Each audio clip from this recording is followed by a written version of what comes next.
Let's roll.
So we ABG.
run in, sit, run in, sit, run in.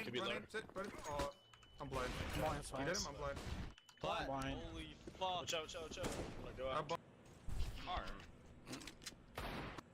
He's in checker, your teammate's in checker. He just ran through forward. Nice, hold on, I'm coming. I can smoke Swan. 2v2.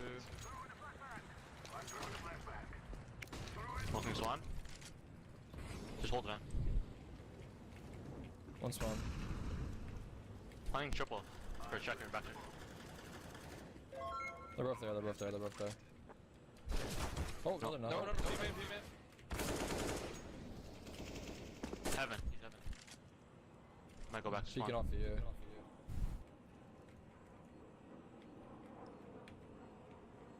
I'm hiding. I'm low. Nice shot. Bomb's Back left, checker. back left. Okay. Of the site, yeah.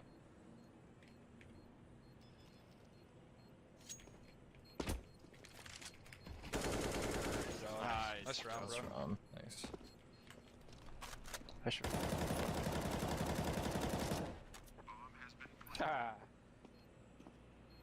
What do I do, I'll guys? keep making noise. I'll make so much noise. Oh shit, I fucking threw my gun, dude, what are you doing? Why so low? Why Dude, I so thought slow? I thought he had He walked into me.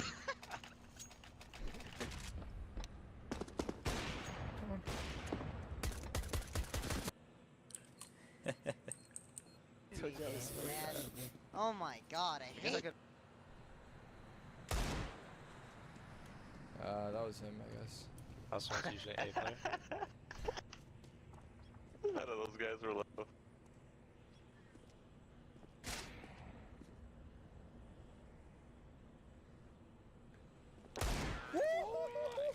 Come on, 1v5? Come on, man. Too easy.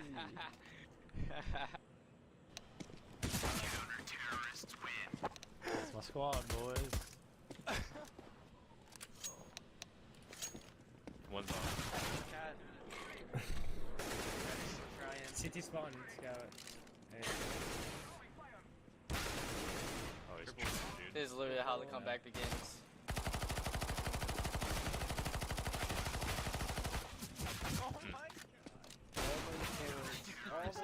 I've never seen a guy whiff 64 bullets before. Shit, I didn't whiff 64. I know. You have to drop. Act like you're going through the window and just come back. Half wall with us, easy. Are you fucking serious? Oh my god! That was. Oh my god! James IRL's the best player, dude. That was the highlight, dude, of my entire night. One vent room. Flat hole, close right. Stop HP, nice. Coming up. One's A halls. I'm watching. Mid flank dead. Oh, good round. Thank you. No, you got this. Yep. Get out of here! I don't pack up that. At one point, I almost fell back to site and I said, nah, I got this. And at the same time I thought about that, you said, Mo, you got this. Ivy. Peeking. 1v1. Bomb down on this guy. Oh! Planning backside. I'm looking tunnel. Tunnel looks clear. This map's so cool. They did a good job. Oh, shoots, Justin. Looking at window. How does he come in window and kill me that fight? Because Justin was holding door. Wow! My god! You're insane! Sure that I follow all the rules. I don't do it for me, I do it for you. That's all I'm saying. Upper B a lot, I'm blind. HB out. I'm dead. They have it. Retake, that's like the site. Retake, run it! What are you even saying retake? You're killing them all. Run it!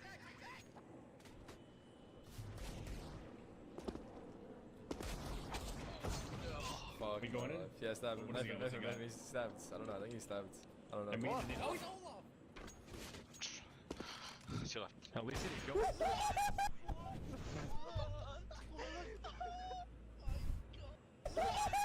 Oh, he's Olaf! To your left. At least he didn't go.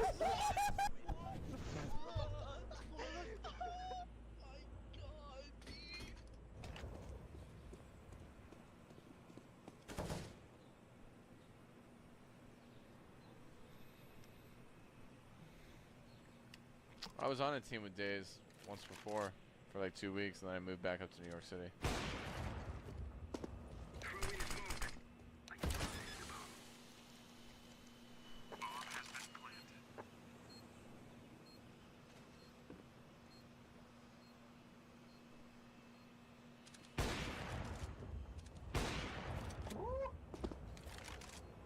Arm lane.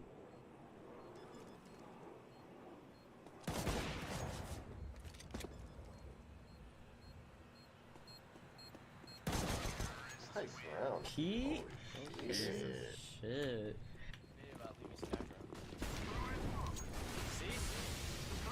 He got there quicker? He's right side, right side. Kill him.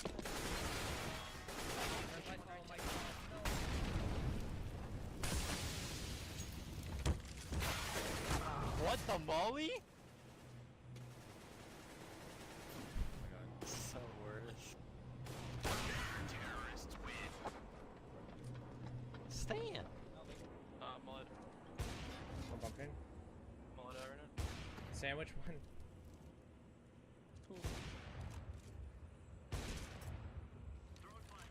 It just rushed past and we had to go outside.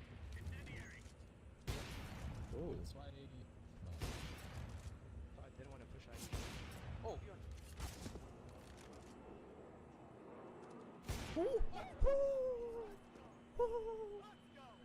There, We're dead, boys. You have to save. Wait, what? Who did I do They damage? can't win this shit. Push the doors, get him. Go Oh get yeah, him. I'm going fail. Get him right there. I have 16 now. What are you guys fucking doing? Why would you run into everything to the right? I can't believe what just happened. Effie, what the fuck are you doing? What are you guys fucking doing? I have 5 health. You even ran in? One's highway. What? What? What? There's 2 mid. I gotta kill. One More going white dark, box. one going dark, one going dark. 2 white box. They going up. They going up. Fucking. Just kill them. Look, the up is not a long range weapon. Suck a dick. One's outdoor. Hitting a barrel of fire. Nice. One short. Short. Out heaven. No one short. CT in heaven. Out heaven. He dropped. He dropped.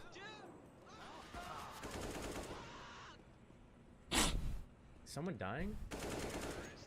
What's happening? Coming up one. Oh, Nice that's one, nice. River. Oh, that's nice. That's No, did I get him? Oh my god. They stay together. It's both.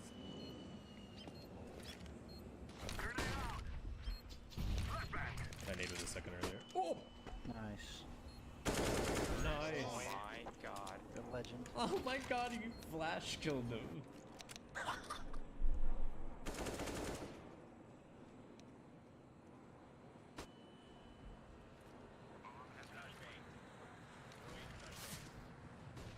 Brad, up.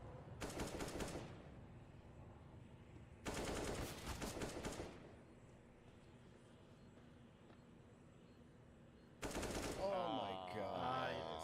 Fucking hell. I'm in hell with an off. I'm in lobby. He's off. One mid. One's out. Squeaky dead. Coming mid. One out hot. I think you hear one hot. Oh, relic. fuck? Alright. Brax, I need a free Brax ready Where's you? right You here. got pickpocketed $200. Find the motherfucker and kill him.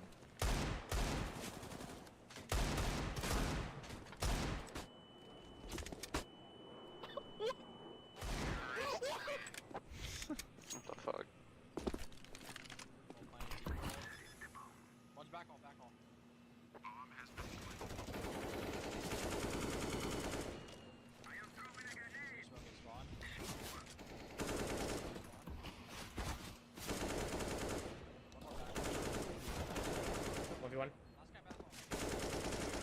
Oh, dude, that's on fucking stream too. You're getting picked up in the day.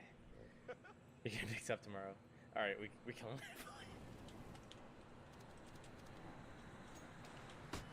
Throw the bomb up. Throw the bomb up. Give me bomb. Oh my god. Bro, I mean... These two again. Kick them out. Kick them out. Dude, Kick these two out. Kick these two. FTV, what's your first name? Bilal.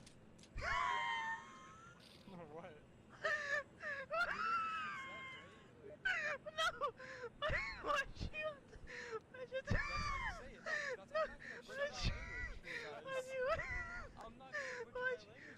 Why'd you put an accent on? Because that's how you say it. I'm not gonna say boy. What the fuck? What? Why'd you? Yeah, you got chill. Dude, Oh my God. there's no way. Yo, I'm done. 바닥 청소에 최적화된 다이슨의 새로운 물 청소기. 두 개의 롤러가 얼룩과 머리카락이 잇몸에서 피나는 참치 말고 이치. 잇몸 관리로 시작. I feel like X now have insane features. One of the best feature is aimbot. You can adjust aimbot settings according to your need. You can get every gun from this mod menu. This feature saves your lot of money. Many types of gun skins are available in this mod. Cheating करता है तू cheating करता है तू Midnight also have many other useful feature which helps a lot. This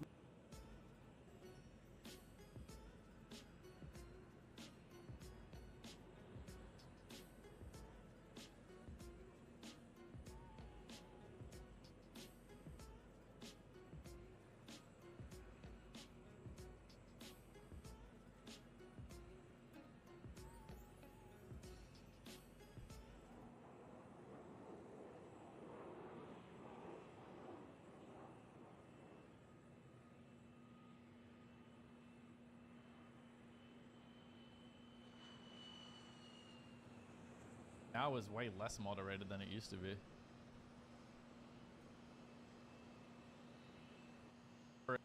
Too much in my YouTubes or something, because like my second YouTube channel gets way better engagement, interaction, and push than my main YouTube channel, and it always has ever since my first video on the second one popped off.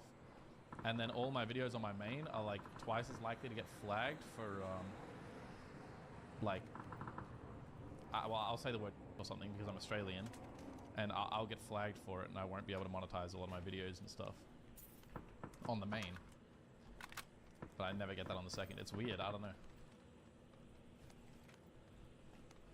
There's so many different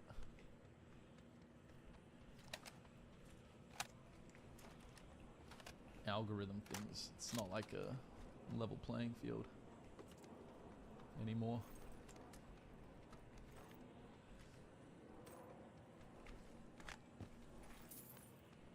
Like, why is it that your first post on a lot of platforms will gain way more traction than your others? My first post on my second YouTube blew up. My first post on TikTok blew up. And then others after that never got the same engagement or reach. But they were literally my very first posts, right?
faith for the Horde.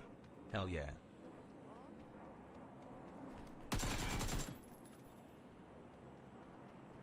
GG's. Why the f did this guy moan? That was the kid from Patiki earlier. He said, and then just got dominated. Oh my god, Grim Gunner, thank you for 3 months, man.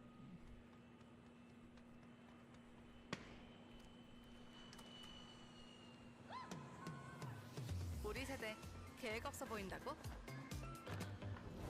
네, 미계획 맞습니다. 나를 제일 먼저 두는 인생 계획. 요즘 세대는 미계획적인 머시런 알보젠 코리아. Now I got jerk off on the roof. You thought it was me that moaned? What?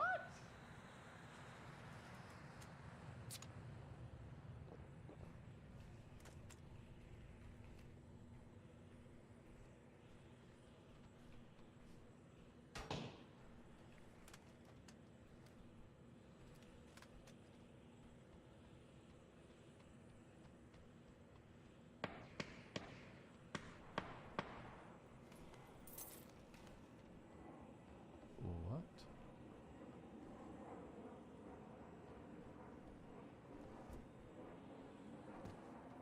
It's a risky run, but I'm doing it. I hate this place. Oh my god.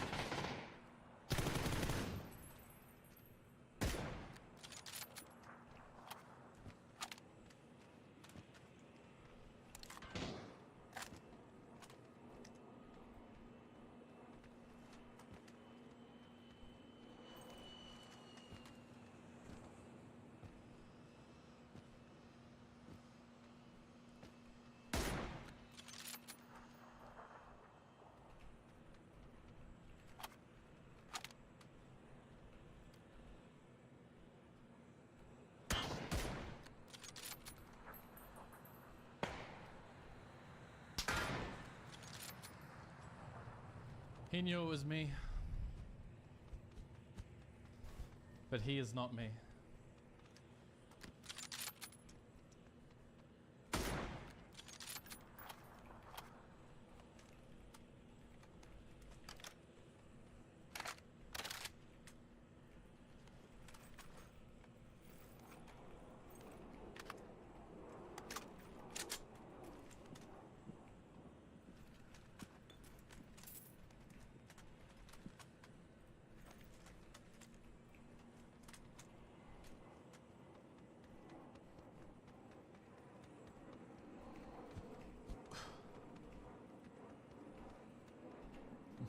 Humble yourself, you nappy-headed. I had to drop it. I thought of it. I was like, it's kind of hard. What can I say? I'm that guy. You know what I'm saying? Like when you think of PUBG, when you're like, damn, like that guy's decent at PUBG. I'm that guy. I'm him. I play PUBG. All right.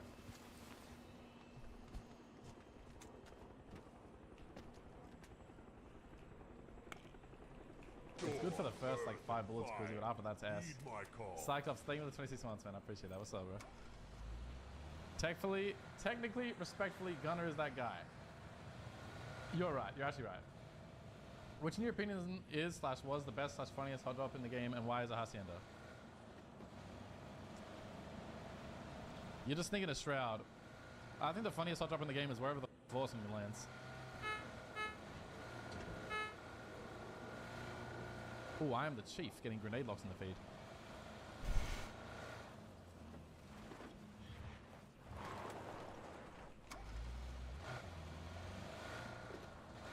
Grenade knock, where would that be happening?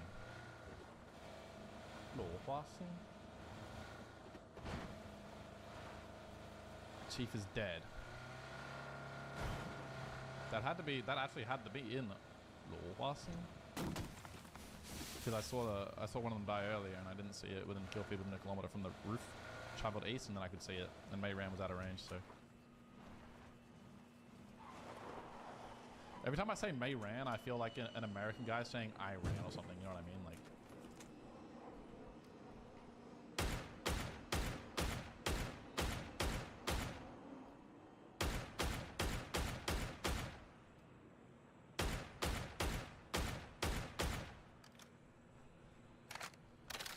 kind of don't want the FAMAS again. I want to try the... What the... Oh, it must be my birthday or something. What? What I think is my best clip of all time? I don't know. I'll have to think about that for a while.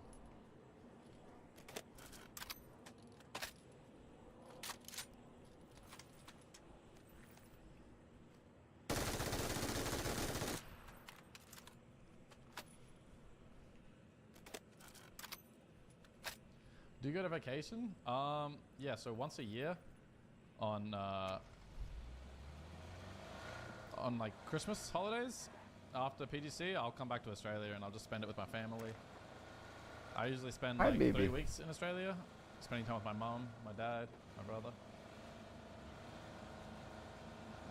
Oh my god, yeah, Godrums. That's the most unlucky, like the craziest thing that's ever happened on my stream was definitely that bolt clip. The most popular clip I ever had was me drive-bying 3 people on Vikendi.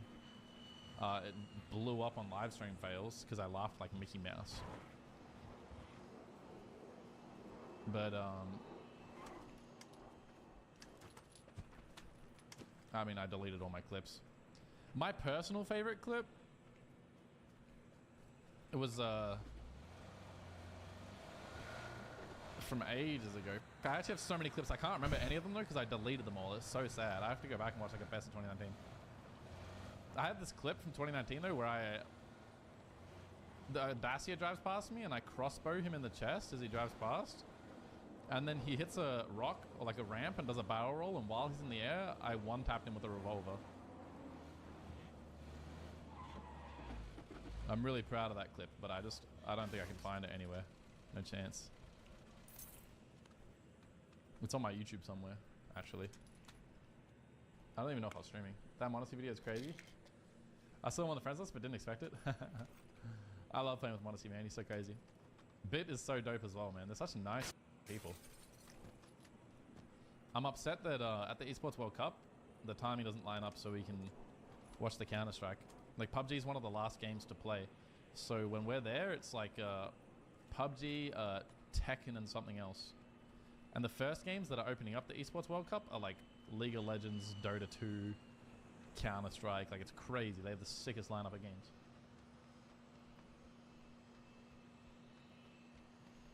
Oh yeah, VQ. That was a funny clip too. Bit had progressive skins. Both of them have progressive. Modesty and Bit. They splash a little cash. You know what, that reminds me. I'm gonna message Modesty. I'm gonna tell him to use my creator code. How was it to meet Alex Zverev? Less than 3. It was crazy, Melv. Actually crazy. Dude, Alex is 6'6". He made me look so short in all the photos. But he's super chill. I didn't know he was a diabetic. But that's kind of incredible to be like one of the top ranked tennis players in the world and diabetic. Like, you have to show a lot of respect.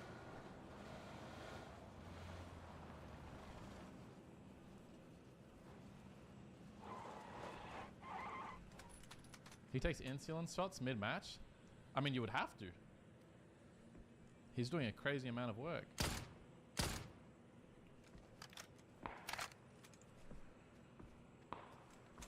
No way I leave the compound because I hear shots and then all this shit erupts and a car drives into the compound that I left.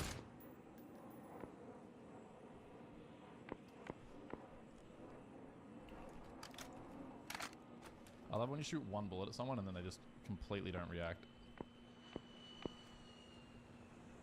These are all bots out here. I think the coop kept going. I don't think he stopped in the compound, which is good for me, but...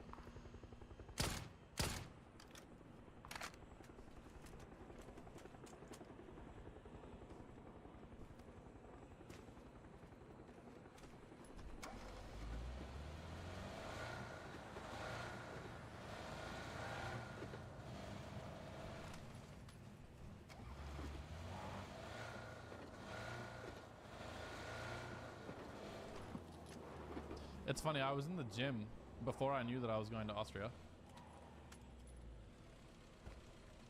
I thought I just heard a footstep in here.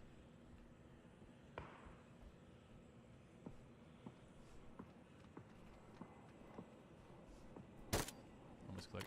Before I knew I was going to Austria, I was in the gym. And I was laughing with some guy about how to pronounce his last name, Zverev. I was like, holy shit, that's hard to say. So there was like a charity tennis tournament, right? And anyone could sign up to it that was at the event. And we had a tennis lesson in the morning with Misha Zverev. And we were chilling, we had a good time. And my friend who was there with us, also a player from FIFA. Well, not FIFA, That FC, clip sorry. when you shot a Molotov thrown at you in Picado. Nah, that was light work. That was easy. But anyway, so we had a tennis lesson. My boy Ole, who's a pro FIFA player. I'm just gonna call it FIFA because it's too hard to not call it FIFA. I'm too conditioned. So he played in this charity tennis tournament, and we were like scouting out the competition, like how you know, how good are the people that are playing this charity tournament. And like there were a couple like old ladies that were playing. We were like, oh, that's chill. Like he's gonna be vibes. Like, you know what I mean? Like he's gonna just shit on these old ladies. And then 언제든 출출할 땐 아몬드 브리즈 30kcal로 가볍고 든든하게. 언제든 출출할 땐 아몬드 브리즈 30kcal로 가볍고 든든하게.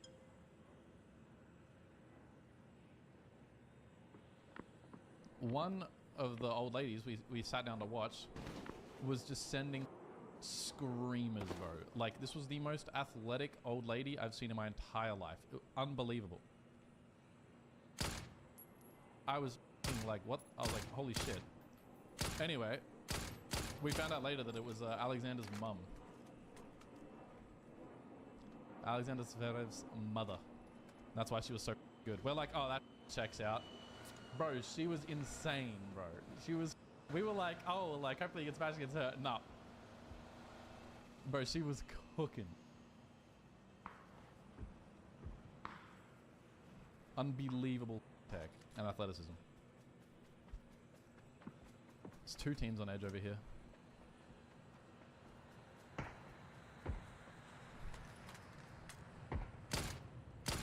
Where the f did that first shot go?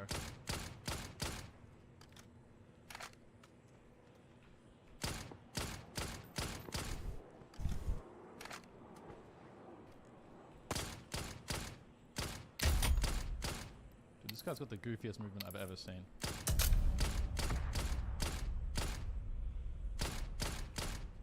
Me. I'll get shot in the back in a second.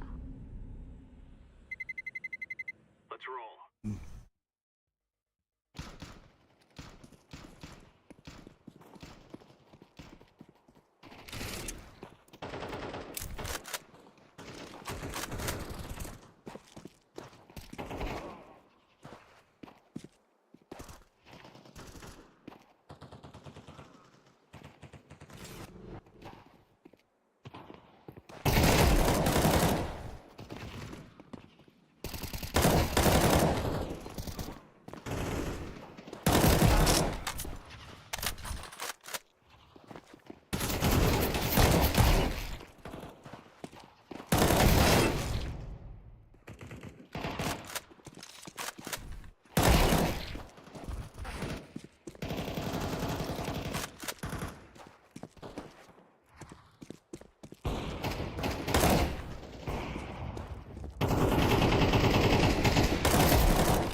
Aim.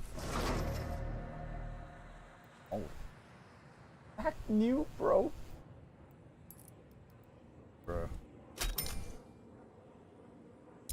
That's a dub.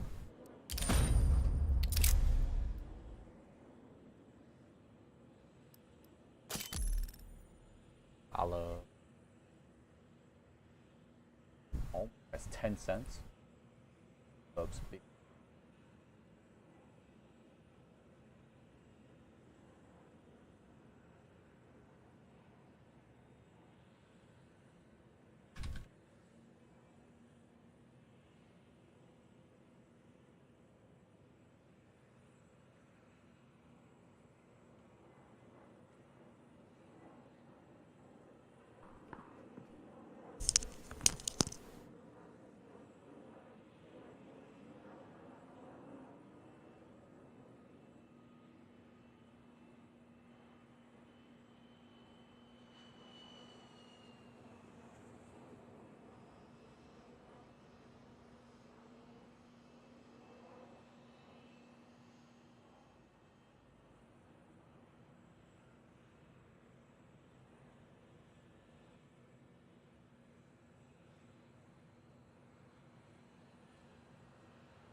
Maybe I'm not. I don't know.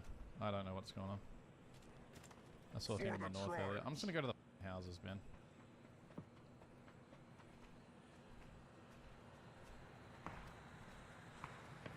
I want to push, but I think if I push at the wrong time here, I just die. And then be sad.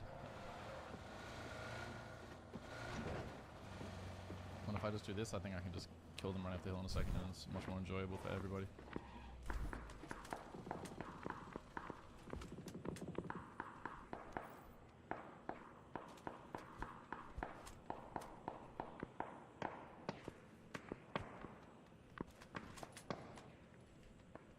Ned's Popsy. I've never know how to say your name, bro. It's so hard. Naipopici. Is something like that? Naipopici. Naipopici. Something like that? I have no idea. There's a bunch of dudes in the blue zone now. Yeah, look at homeboy. Breakfast egg. Kind of a banger username.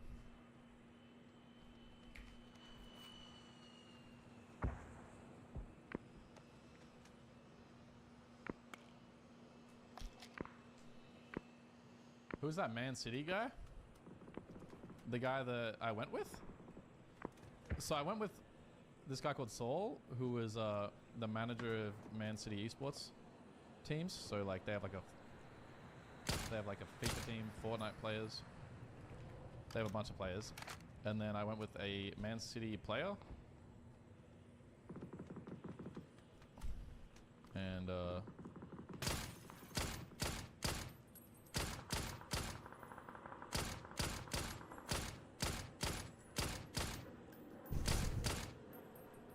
I hate using the Dragon Lord, bro. It's so just like, it's just easy to dodge.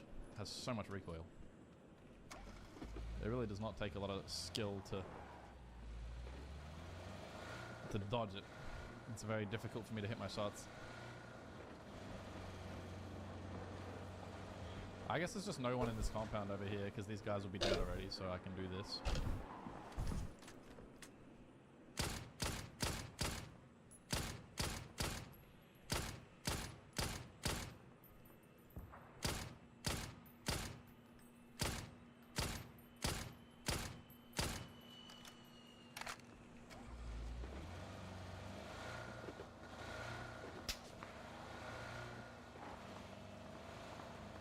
There is a team in the compound, they just ain't shooting anything.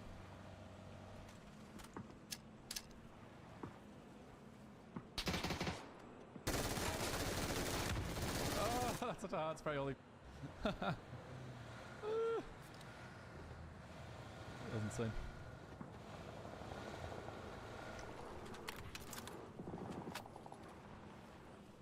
I should definitely just try and kill the players running out of this compound, but maybe easier said than done. There's only 15 alive, actually.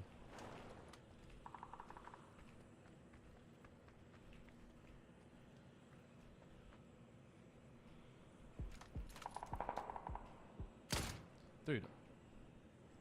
I pressed shift just then, and my crosshair still went up, even though I was holding my breath, and it made me miss. That was so weird. Like, this guy should be knocked.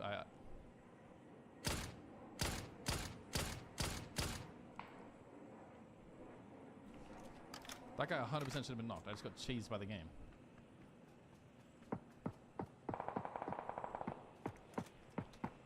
I think that's them getting knocked on the right.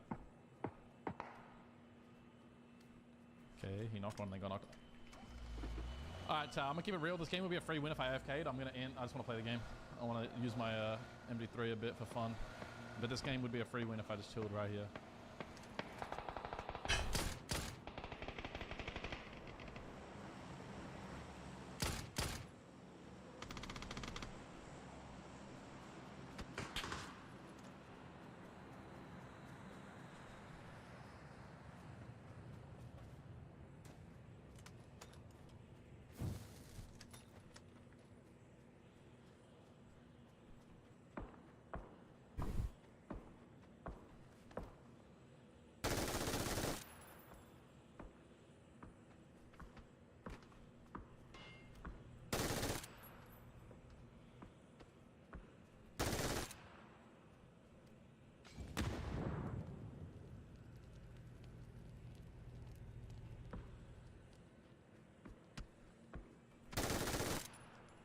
That guy deserves an award for being a terrible teammate.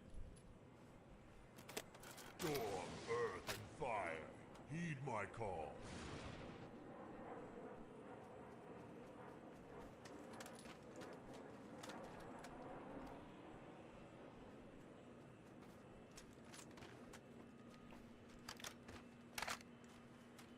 I think there's more players on my hill that are just prone, and then there's a team across the street. One guy with a mini is all I've heard shoot.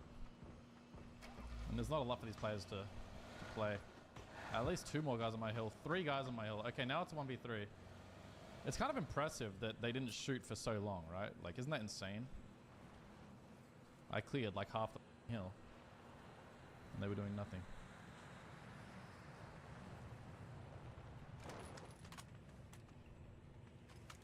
I guess they run down towards that airdrop. It's a bit annoying one has an orm when I have a level 3 helmet.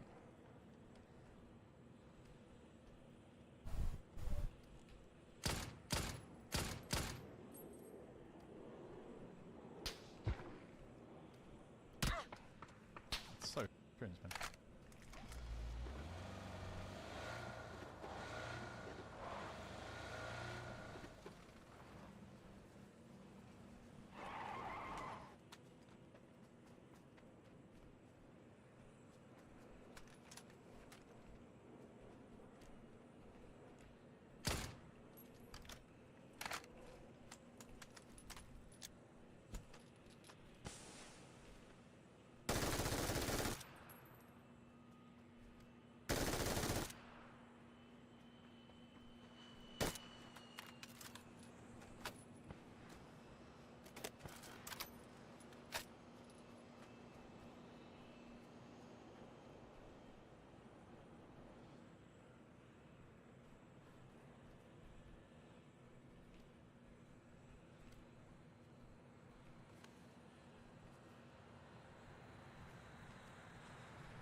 Nice.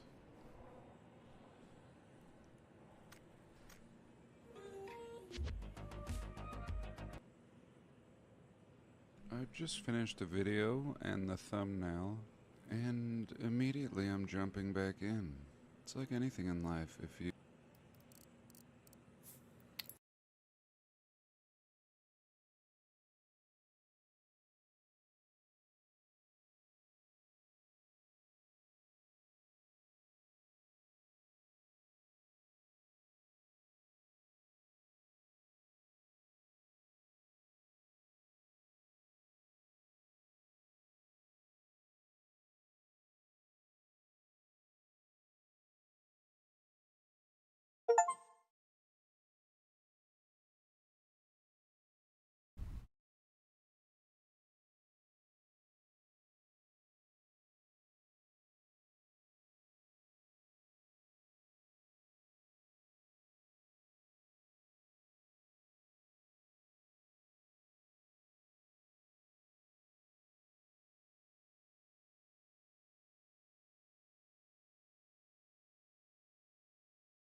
펜틴의 프로그램 판매는 1945년 스위스에서 개발해 70년이 넘는 시간 동안 혁신을 거듭했습니다.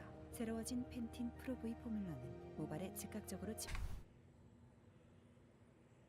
I've just finished a video and the thumbnail and practice. And this is a practice for me. It's an art and is fueled through inspiration. And right now I just looked at a photo. And where the hell is this photo, you might ask? This is the mothership, or the mother church. That's it. I mean, if I asked you, where is the mother church? Church is an important designation. All of these similar structures have been fragmented through history. I mean, the same style buildings that are Capitol domes, even the Vatican in Rome. It's just like a state capitol building, really, with just a bunch of frills. But if I asked you, where is the mother church? You would say, what? The mother what? Oh yes, the mother church. I've talked about it years ago, but at this point, when I come across something again, it's equally as fascinating as it was the first day I saw it. So this is really weird, but it's not weird. But it would be, if you didn't know what we knew. I mean, this thing looks like it's in Europe, and I think initially they took the best of these domed Capitol-style buildings and designated them as government buildings. And in fact, sometimes I think that they drew new boundaries to states and countries based on these buildings. Now, if you have 50 of these buildings scattered across America, more realistically hundreds or even thousands, you're gonna have to write a history for these. And an easy one is to make 50 of them state capitals. Again, if you're in another country like Rome, you could get away with anything. It could be the Vatican, as we discussed a minute ago, or it could be anything at all. But in America, with a much tighter timeline, you're gonna have to be more careful. So all government functions will take over the best initially. Next will be religious, Catholic Church, all religions. In the case with Utah, I believe religions would even be created to facilitate this rewriting of history. And in the case with this building, it's very similar. A religion would have to be created. And this is one of the weirdest religions. And of course they would get weird. There's another purpose. There's probably many purposes these religions are serving. This one is the Church of Science. Christian Science Church. Really reaching here. I think I read the first chapter of the Science Church's book over 20 years ago now. I didn't like it. I didn't like the author's demeanor. So where are we? We'll get to that in a minute. Thank you for being here this week. I love you all. God bless and welcome.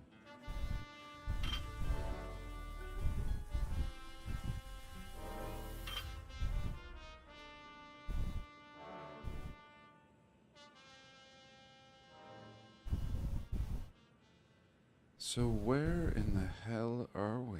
We see this horse and sports wagon really moving at a nice trot, maybe 10 or 15 miles an hour. We see this absolutely beautiful building right here, the over-the-top detail. I mean, why isn't this man's sports model wagon equally as nice as this building? This thing looks like a soapbox derby car. I mean, really as crude as could be. Not even one noteworthy element of beauty point out in this vessel of travel.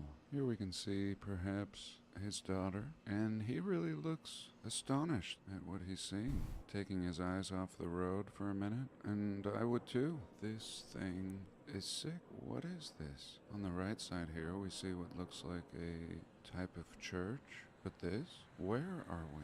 God, where are we? Is there any clue? This could be anywhere in this time period. Some of you will already know. This is in Boston. Boston, America. Massachusetts. One of Boston's largest privately owned spaces accessible to the public. The Mother Church is the centerpiece of the Christian Science Plaza. Christian Science Plaza? Yes. So the First Church of Christ. Scientist. Stupid. I mean, forgive me if this is your religion, but it just seems pretty conflicting. Science and religion all in one. The truth is, this is kind of reality. I mean, most people place more stock in science today than religion. And when you see how oppressive religion has been historically, I don't blame people for moving away.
Two cameras. On the left side. Kill them, kill them. Nice. One more CT. Are you flying?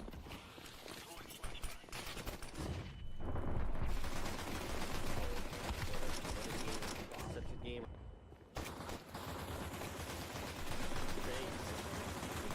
Fire squad, boys! Oh, with water. Water. You guys are all close. He ran long side.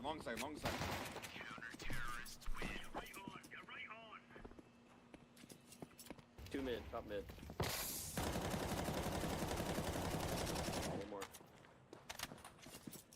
One else at B. Did you mean to TK Oreo? No. Okay, good. No, I think he faked like... Tyler, can you take a gummy? Take a gummy right now, Tyler. Do it.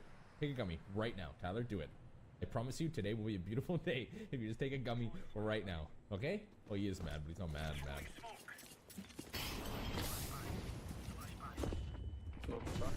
Cluster mid.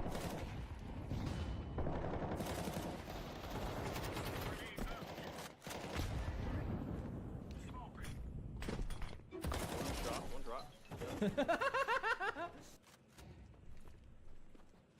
It's close B. Close B, I think. I'm blind. Oh, crap. I'll beat. Alright.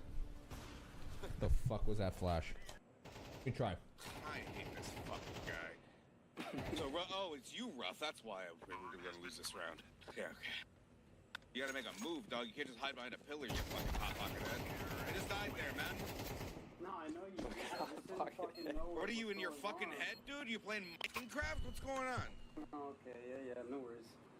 You're just confused, right? I want you to be better and smarter. I need you to go to school, right?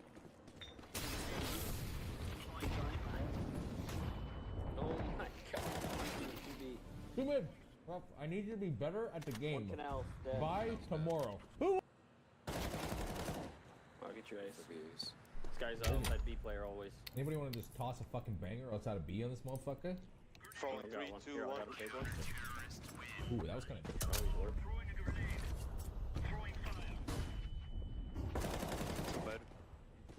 Top mid. Oh my gosh. Oreo. Upping outside of B, upping outside of B. Oreo's up A, I'm dead. Literally looks like a piece of Wait, shit. he's coming. Yeah, he's in A. He's outside B. Yeah, when I saw Crosshair's just like right above his chest. Oh! I don't usually touch breakfast sausages though. Hey, you guys all suck at your sights, by the way. Especially you, Jason. You really slowed down. Do you have a sandwich? Apologize. in your hand? Apologize. You have a sandwich in your hand? Apologize to Snaggletooth, and maybe we'll start winning again. All right, You know bitch what? ass. How about we send the bad players to A, because I'm not seeing any fucking action. How I'm are you bored. below me on the leaderboard? Yeah, you don't think that's gonna happen? Right side. Mid one, by the way, guys. Clear temple. Well, needs to get out That's of Bob, aggression right? on here. Yeah, I I understand. think I heard so. something drop. Get that gun. Get that gun. Yeah, chill. They don't know I'm here. Lines. I'm so blind.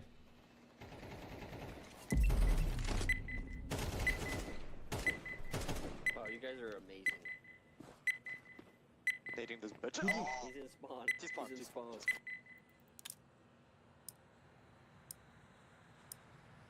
E-I-E-I-O. All of these once. He's close. Close right. Jordan. Yeah. Yes. Yeah. Yes. Yeah. Yes. Roche. Yeah. Okay, flashing now. One Z box. One Z box. Trade like a heaven. Like it's hot. Drop it like. I'm gonna put this in the front of me. He's got a deagle. Two connector. Let the bomb! I ain't planning, I got dualies! Oh, two camera. Two. I hate all of you. Nobody's Why is planning the bomb up there? You guys are so dumb. I'm gonna actually lose my mind. Did somebody throw Why it? was the bomb up there? I'm gonna lose it. What kind of bug is this? You're so stupid. I'm gonna lose Buy and do it again. Buy and do it again. Buy and do it again. Buy and do it again. Buy and.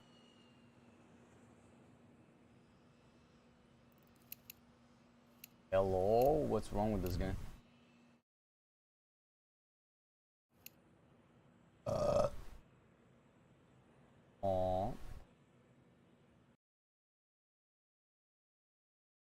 an attitude. Walk it like on.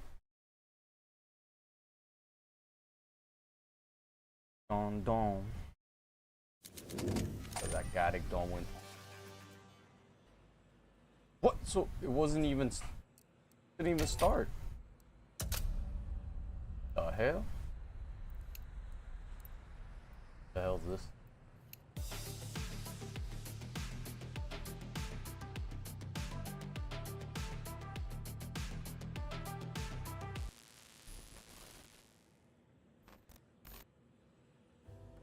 Today's video is sponsored by Babbel. Babbel is one of the top language learning apps in the world, teaching practical conversations to use in your day-to-day life. And since most everyone nowadays has trouble paying attention for longer than 30 seconds, Babbel offers short 5 to 10 minute interactive lessons so that attention disorder that you have won't be an issue. The lessons are designed by real language teachers, not some part-time employee who can't even say, Oye, buenos dias. ¿Cuándo vas a empezar a crear contenido divertido, chico de la informática? And it's not just lessons Babbel offers. They also come packed with podcasts, videos, and even games. Now, apart from the chance to learn a useful skill for life, Babbel has decided to sweeten the deal for all of my subscribers by giving all of you 60% off your subscription. So, after this video, click the link below for 60% off your subscription today. They bound them, they tortured them, they assaulted them, and then they murdered them. And oh no, just destroyed our family. That sounds bad. It was a hot summer night in 1990 when Shane Craig kissed her sister goodbye and told her that she loved her. She had no way of knowing at the time that this warm farewell, one that they shared so often, would be something that she would reflect on for years to come. The devastating events that would occur in these short few hours following her departure would leave Shane and many others haunted, disgusted, and desperately seeking answers. Let's roll.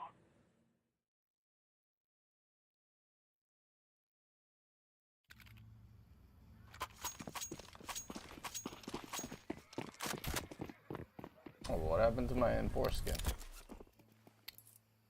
What's happened to my M4? Why no M4, man? The hell? What did happen to my? What's a fox man's? A fox man.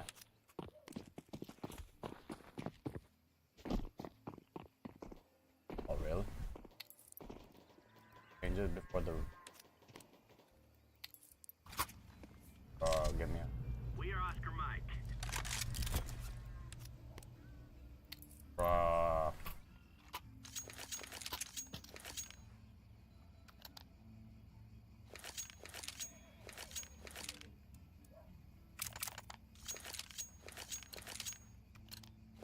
We are good to go. This is it. Come on, come on. Grenade. Live grenade.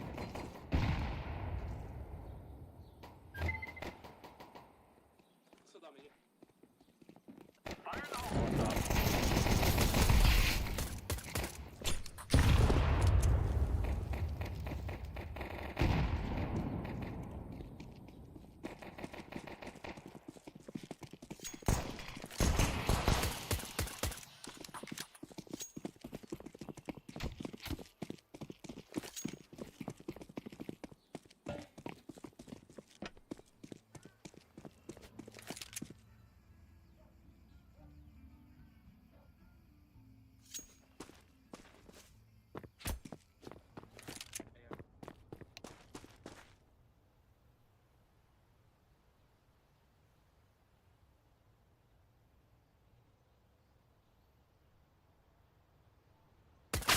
Holy!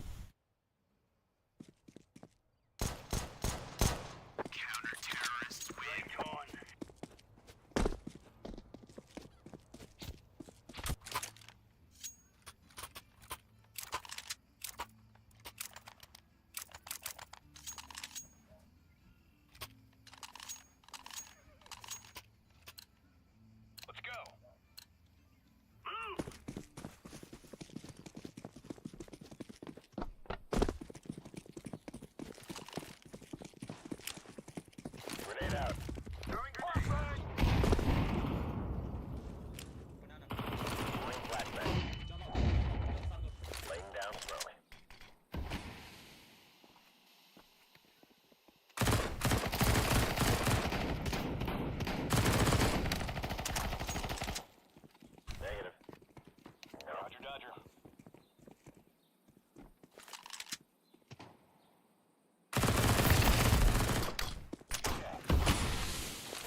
Counter-terrorists win. The best of the best. What the fuck just happened? Okay. Wow. Oh. Answers. It was August 21st, 1990 in Texas, when 22-year-old Cheryl Henry said her goodbyes to her sister Shane outside of a nightclub. Cheryl and her boyfriend, 21-year-old Andy Atkinson, had been enjoying a double date with Shane and her partner, and the couple were now ready for some alone time. The relationship was new and exciting, and the pair were completely smitten with one another. It was around 11 p.m. when the couples parted ways, with Cheryl and Andy headed for an undeveloped area near Briar Forest in West Houston, a secluded location that often served as a lover's lane for young couples. Cheryl would not return home from her date that night. Panic began to set in when her family discovered that she also hadn't shown up for work the next day. In fact, nobody had seen Cheryl since the night before, when she said her goodbye to her sister outside of the club.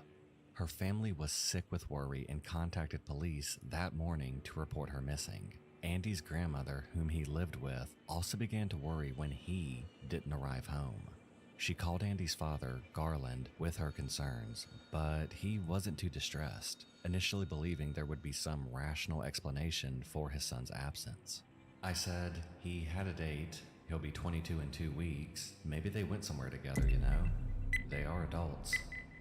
However, Andy's family would soon receive a call from Cheryl's parents explaining that she had also not returned home, nor had she been in contact with anybody. It was at this point that the Atkinsons raised the alarm. Panic would grow for both families as they learned that Andy's car had been located.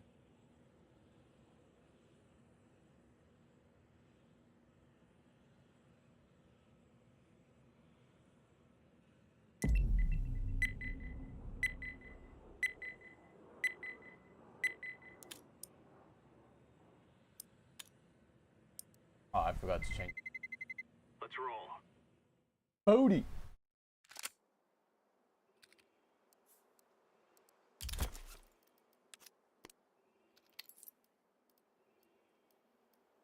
God dang.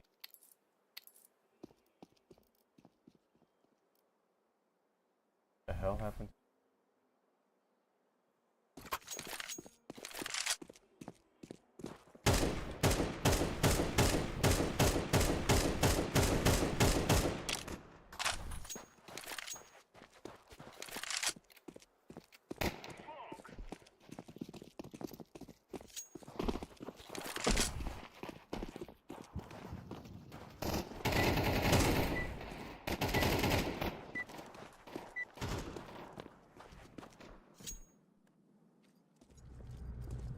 Now is the time.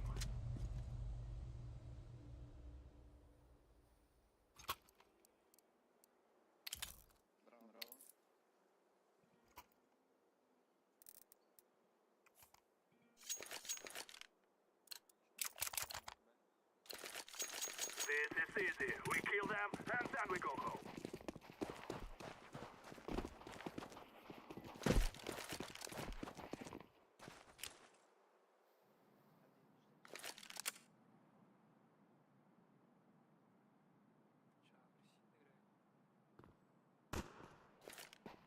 I throw the flashbang.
I'm throwing a flashback.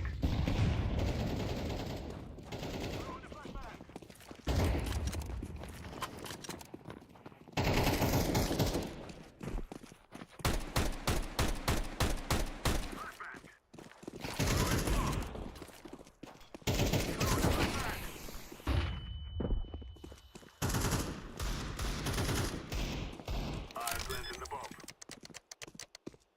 Bomb has been planted. Terrorists. Throw the decoy.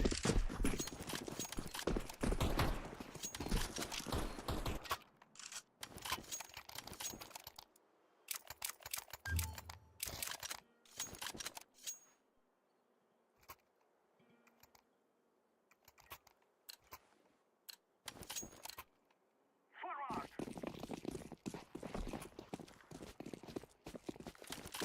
I'm throwing a flashback. I'm throwing fire.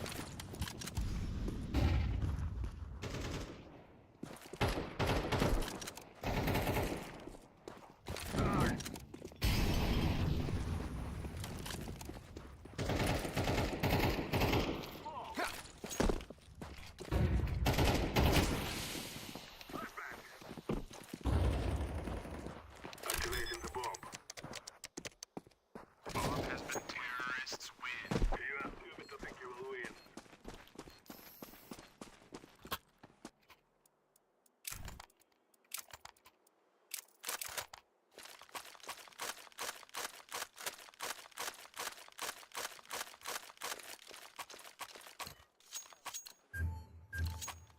Come on, let's go!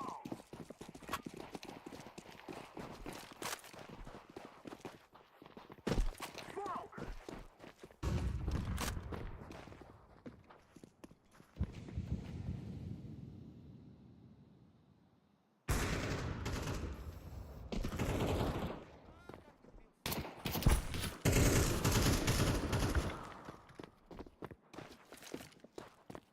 Smoke! I'm throwing a flashback. I'm planted. Bomb has been planted. Throwing fire!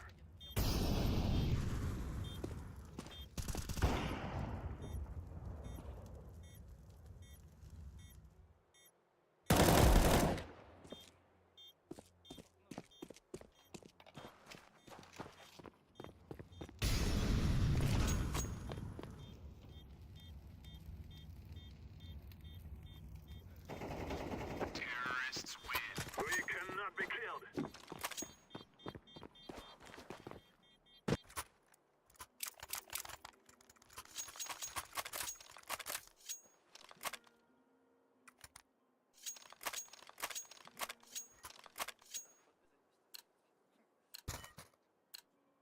Let's go, let's go!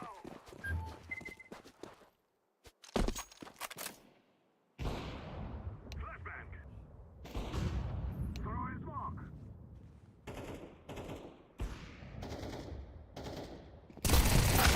Grenade!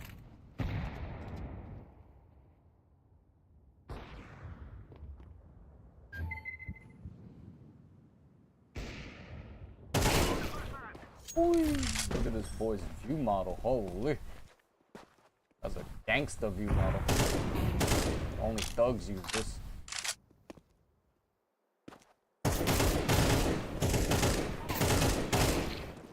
Oh my. Clamping on them. Boy's clamping on them cheeks.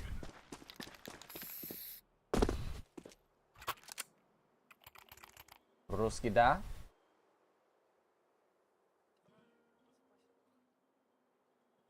Everybody's calling him a hacker.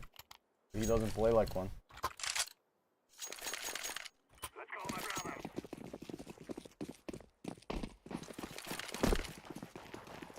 I'm throwing a flashback. Throwing a flashback!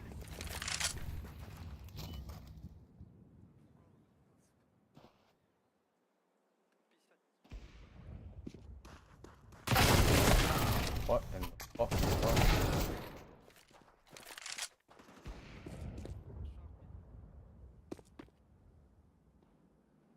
Smoke!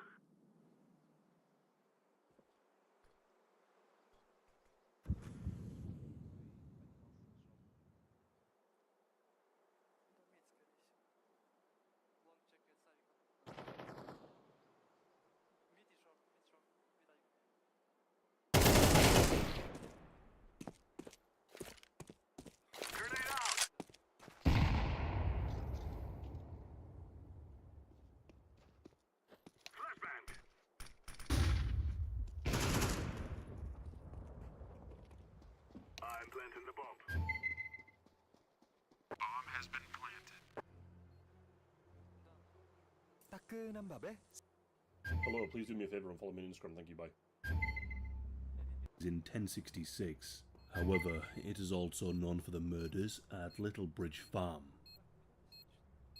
Mark Brown was born on the 6th of October 1981. The details about Mark's early life remain largely undocumented, leaving little information about his upbringing or his early behavior. Although it is known that he was raised by his parents, with whom he shared strong bonds.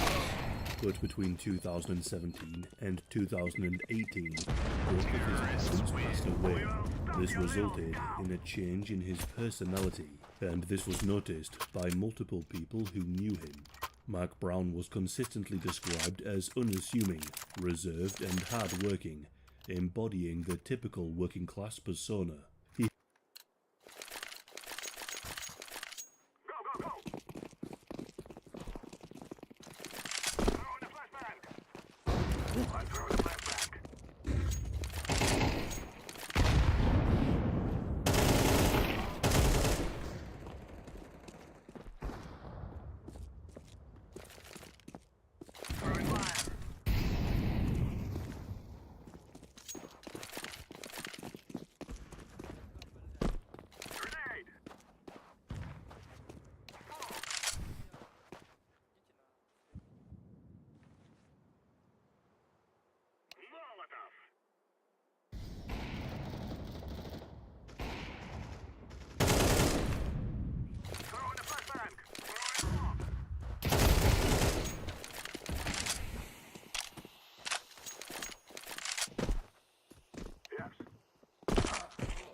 flashbang.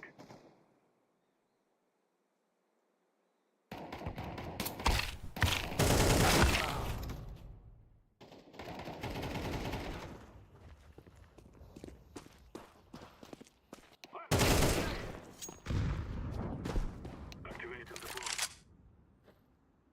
Bomb has been planted. He had built a career as a builder, mechanic, and an occasional security guard at the Brighton Hotel.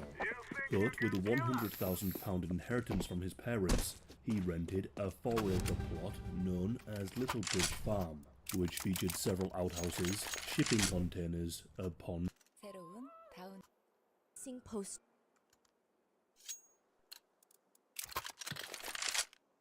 Together we can do this.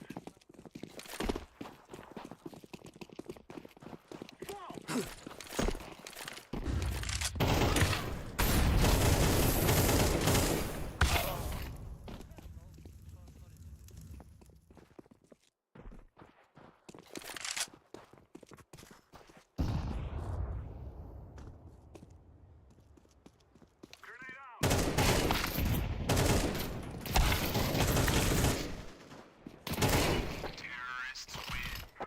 Fear us.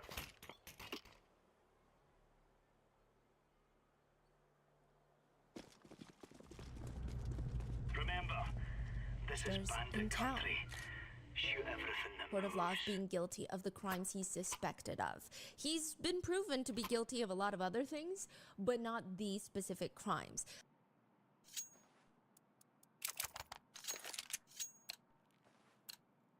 Let's go.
God damn.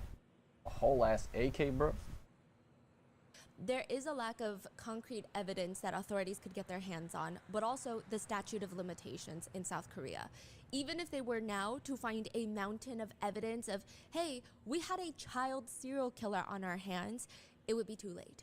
The statute of limitations for most of the cases would be up. So he or whoever did this would probably be a free man. But I do think it's a very solid theory that the authorities have. But for legal purposes, I will be using the word allegedly, and anything stated about someone's guilt or lack thereof is either a personal opinion or a restatement of opinions of netizens that have been compiled for viewer convenience. They should not be taken as fact, and as always, everyone should come to their own opinions. So with that being said, let's get into it.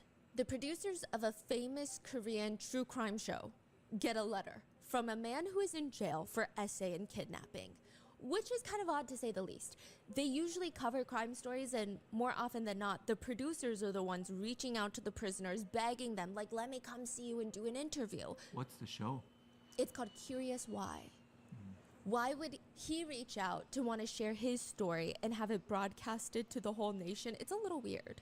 The man, Mr. Na, N.A., rants in his long-winded letter that this is all one big conspiracy misunderstanding, that if somebody just takes 2 seconds to read his letter, they would see just how corrupt the police are. It's not that difficult. Mr. Na states the police tricked him. The main detective working his case just wants a pat on the back for stopping another quote-unquote violent criminal, and they're steamrolling him, making him out to be this bad guy. So he's reached out to all these news networks, he's reaching out to human rights organizations, because this is more than just about him. Whatever's going on in this police station is really dark. All of this happened because of his mother-in-law. His mother-in-law does not want him to be with her daughter, all because of love. So she accused him of kidnapping and essaying her precious daughter. He says in the letter, I love her. I really love her. If you look at our text messages between us, it's so clear that we love each other. The police are rather excessively separating us and putting all these strange charges on me. My wife is losing the man she loves. And from a woman's point of view, her opinion has not been respected at all. And it's proceeding according to the detective's needs, the parents' needs. Where are a person's human rights? He states he didn't even know that she had an intellectual disability till later on. And because she looked like she could still live a very independent life, even though she was still living at home at the time, he thought, I mean, it's not really impacting her life. Why would I even notice? Why would she need to tell me? He argued she didn't feel comfortable talking about it in depth, so he didn't push her. Is that a sin? They were seriously dating for a while, but she confessed to him that her mom was terrifying. She was scared of her mom. Her mom was quite abusive, and she couldn't even be herself in her own home, and it was miserable, which is why the two of them decide, let's get married ASAP. Is that such a sin? He said, not acknowledging our relationship just because of the disability that my wife has is a clear abuse of investigative power. The performance of the investigator in charge and his greed for cracking down on crime and greed for promotion are questionable. The letter continues. My wife voluntarily went to the district's office with me and registered our marriage. The police are now trying to make me, the husband, a criminal and deny a woman love and marriage. Is that really justice? But what is he sentenced for? For essaying and kidnapping his wife. Oh, but they are legally married? Yes. Na said the accusations against... Oh, he's up there. The Alphanist guy has to pull off magic. Here we go. But it's not gonna happen because Zeus is gonna pop around the 13 seconds. 13 seconds. Fake it, fake it, fake it. The back of A-Train. Oh, 8 seconds. Just enough. Look at this. Such a clutch The pressure is on by Ada on Delpan. And he's getting the plant already is wow! Oh my god! What a clutch! Il y en a qui reculent. Et limite qui Warden. Prend superment, prend du sport. Oh là là là là! Comme on l'avait dit tout à l'heure, Odiga ça peut faire très mal. Les complexités qui d'un coup renversent la vapeur. Il reste plus que Bébé et Richlack. Richard qui se débarrasse de Storm. Il ne reste plus que... Oh là là! Frog qui tombe, c'est pas grave, c'est un bon round d'écho. Non, c'est pas fini. Il reste Trip. Ouais, excusez-moi, il reste Trip. Il s'était caché sous un train. Et il va pas tirer, c'est bien joué, il ne tire pas. Il se replace. Il connaît l'information. Attention. Il l'a. Oh, c'est superbe. C'est superbe, il attend. Il attend. C'est exceptionnel de voir ça. Il attend. Pour c'est superbement joué. Super. C'est super. C'est exceptionnel. Il a attendez. Il a plus le temps de super. C'est exceptionnel.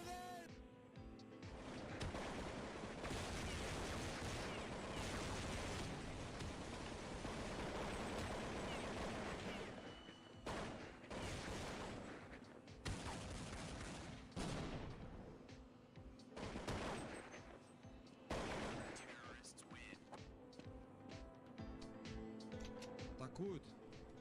Meine Güte.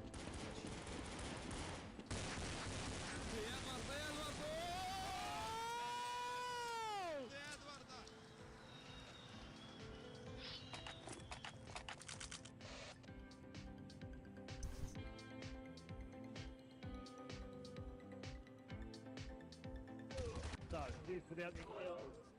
Gonna get a second. Very easy. Might get a third. Oh!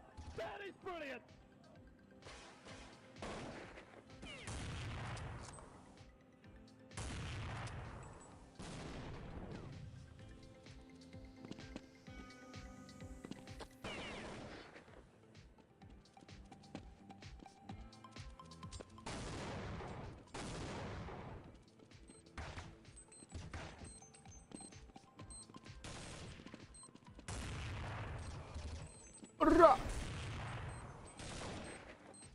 예. 괜찮아. 끝.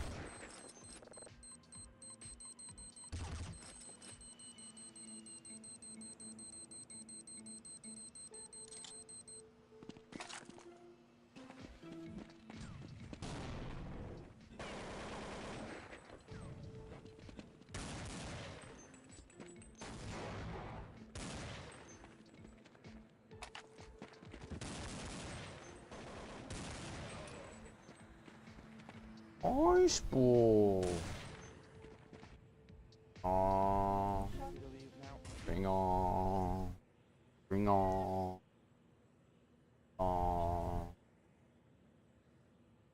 어요.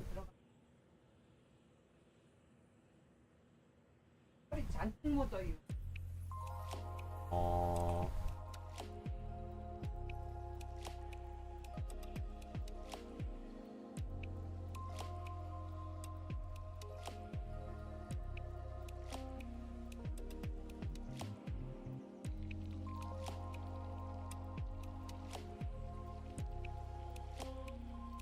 In this video, you'll see a heroic police officer take on a mass shooter alone while he waits for backup to arrive. Get going! Get moving! I'm on foot. I need everybody I got. Then the CCTV footage captures this monster's every move, while his cell phone videos simultaneously reveal his true intentions. My goal is at least 20 people. When you see me on the news, you all know who I am. You're all going to die. But first, we'll start with a mass murder who very quickly meets their match. On June 23, 2023, CCTV captured 32-year-old Andrew Warrender walking through the Turnberry Towers, a luxury condominium complex in Karen Avenue, Las Vegas, with an AR-15 rifle. Warrender grabbed the rifle from his uncle's apartment in the complex and can be seen walking down multiple stairs, through hallways, and even using elevators while armed, before eventually making it to the lobby on the first floor and opening fire.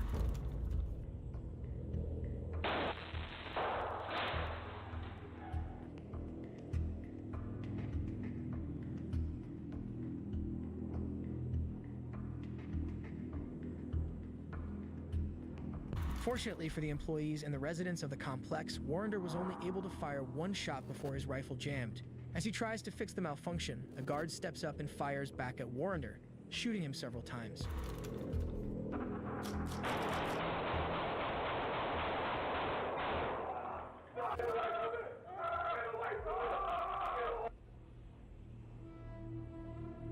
Warrender was taken to the Sunrise Hospital to be treated for his injuries and was charged with assault with a deadly weapon, attempted murder, and discharging a gun within a structure.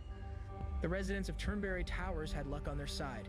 But what happens when the threat is coming from a white supremacist? On May 6, 2023, a police officer was responding to a call in the parking lot of the Allen Premium Outlets Mall in Allen, Texas, when all of a sudden he heard gunshots being fired in the distance. Y'all be good, okay? And make sure you wear your seatbelts when mommy's driving, okay?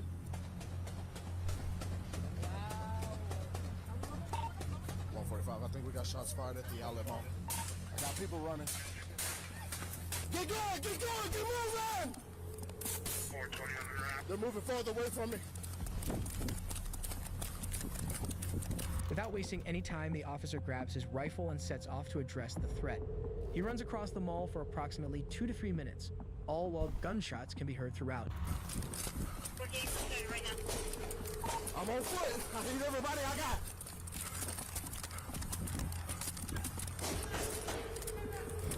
What? Yes! Although the officer calls in for backup, it isn't needed as he soon locates the shooter and confronts him. I'm by Tommy Hilfiger. I don't know where he's at. Shots are strong. Alright, actually still going.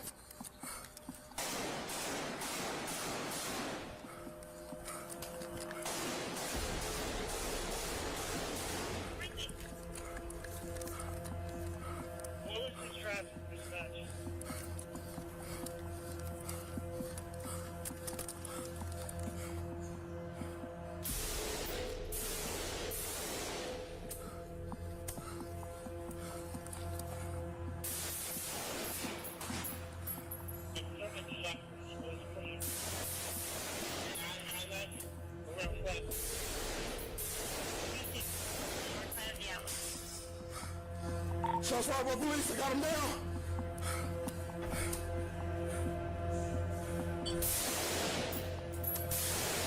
Drop the gun!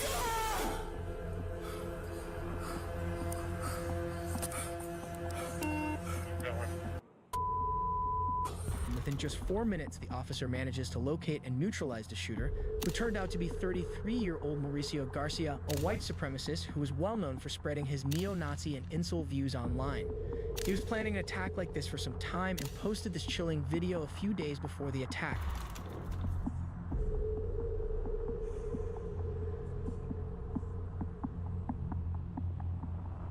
Well, that's the video. See ya. The incident became known as the Allen, Texas Mall shooting, and 9 people lost their lives, including 3 children. The heroic officer managed to take down the shooter before he could harm anyone else. But what happens when the suspect takes an officer down with him? On April 10, 2023, Louisville Metro Police received a report of shots being fired and a possible active shooter at the Old National Bank in Louisville, Kentucky. The officers arrived within just 3 minutes of the dispatch and saw that the shooter was still firing gunshots. Go.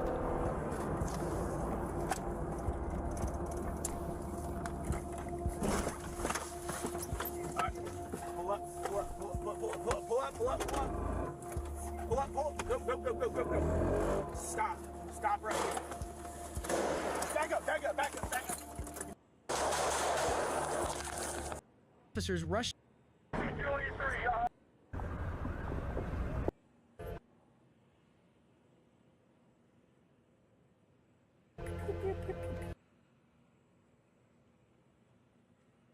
watching it faked. Not watching bitch right now.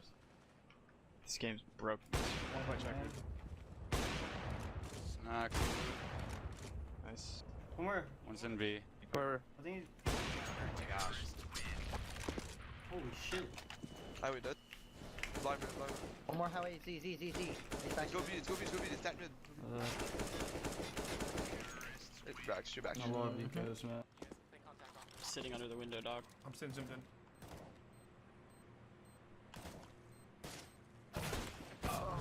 What is this? This kid's a fucking amazing savant. This guy's fucking pre-fired angels that don't exist. I'm zoomed in. Not just in angles. You don't understand. Off angles. He's the only person I know that pre-fires off angles. If you guys are looking to buy and sell your CS2 skins, yeah, definitely the best. One C2.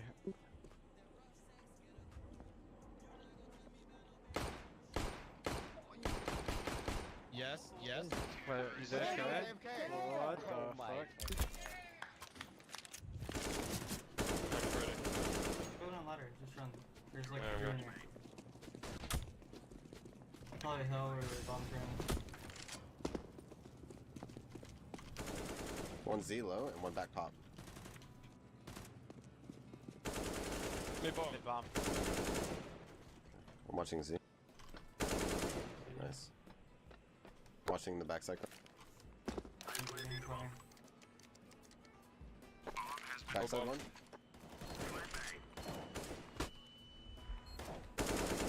Less than 10. Oh, Rax is so good. Molly, I'm gonna flash myself. Stud mid. I'm taking A. Yep. I'm just going up there. Coming up house. I'm not even going for that trade. It was 2B. I had the. That's 2B. Yeah, let's do it. Maybe.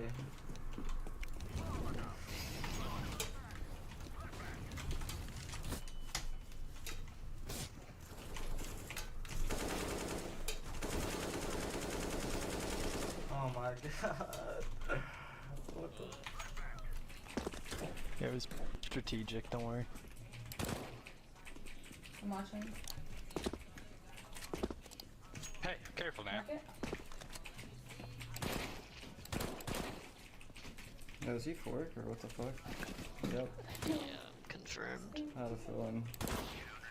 I jumped it up before. Was that an ace? Fucking love you, It was go an ace, wasn't Frags. it? You win this, I'll give you $20. $20, bro. I'll double it.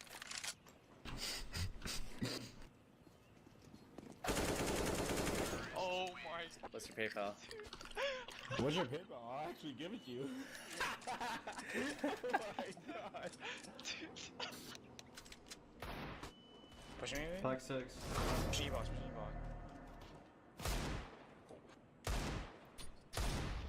Oh. Holy God, shit. dude. Pistol? What mouse? What you working with right now? That is the G400S for sure. Nah. Just kidding. Is he coming out or not? I knew it. They're gonna be. They're gonna be, yep. There's one cat. One more. One cat. What? These guys are in gods. Saw him. One more amp. 50. What? Shit. Oh my fucking god, Trent. You missed some crazy shit. Were you okay? Holy fuck. Technically, I wasn't wrong.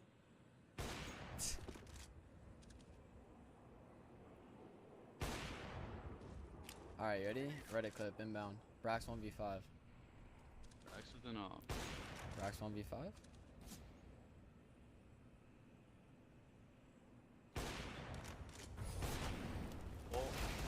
Brax 1v5?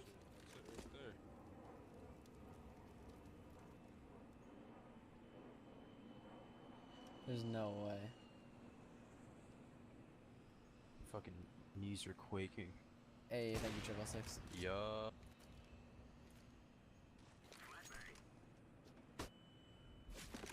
Oh my. Oh my god! Clip it! Clip it! Yo, Brax, clip it! Clip it?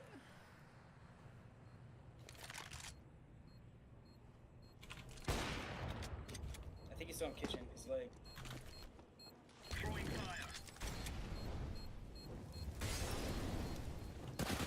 Nice, Brax, you can defuse it. No!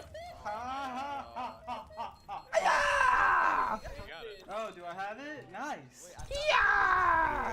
Okay. Can you guys stir him? Can you guys stir him and then kind of fake B? I'm gonna walk up cat. Mark, you ready? Look out A. Look out A right now. You about to. Big back. Only one. Wait, chill. Don't peek. I'm gonna kill Mark here, guy. Okay, there's one more here.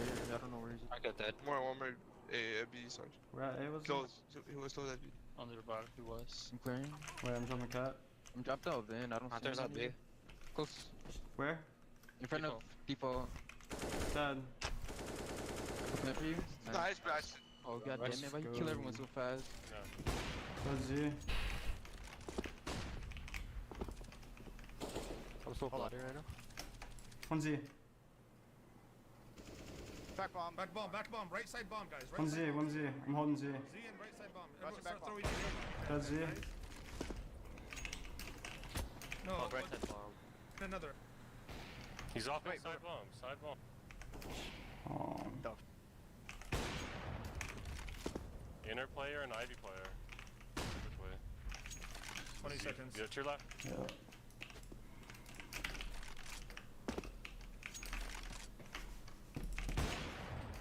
Oh, 12 seconds.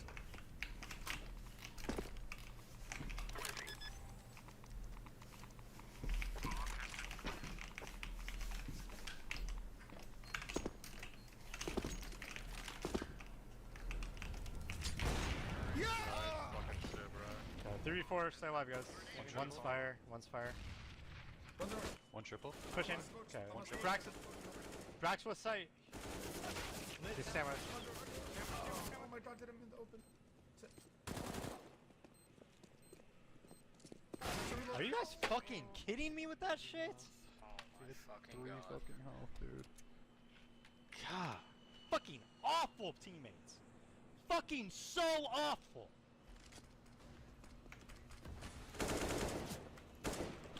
One is Z. Vector. One was off in Z. Top. Alright. Okay.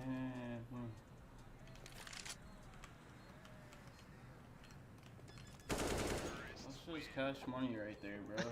That's every day. Oh. Terrible spawn. I think he went library.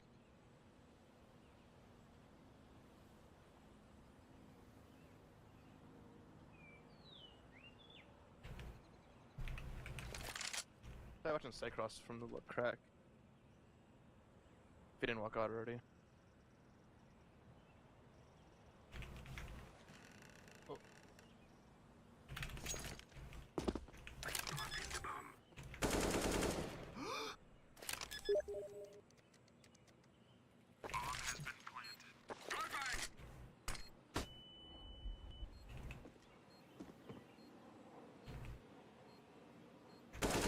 Oh, you're the fucking best. One's in Z. 1Z and Z.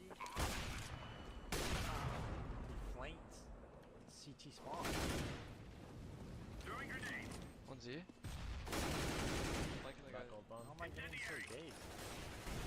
One Z.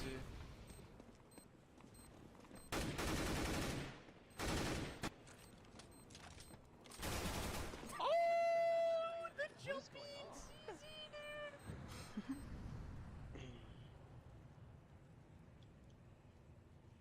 Call for a flash. Molly, you're passing it for you. Can you flash your up, Jason? Yeah, right now? Yeah, go. Flashing. Can you hold top mid? I kinda wanna. They smokes. I'm not sure where he is. I think they were scrimming.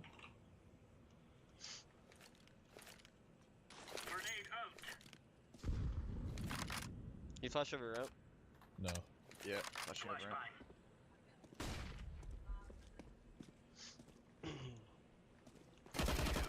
Nice.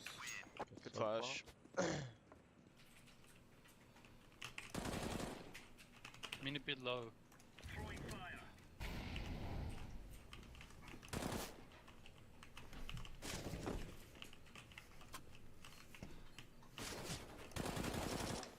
One bullet. Nice. Oh! Right. Nice. What's up? I didn't know it might be we should like third person.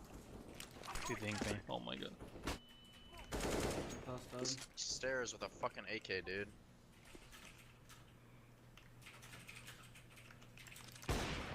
That's A player, that's A player, that's A player. Okay. A should be open, that's the one that killed me.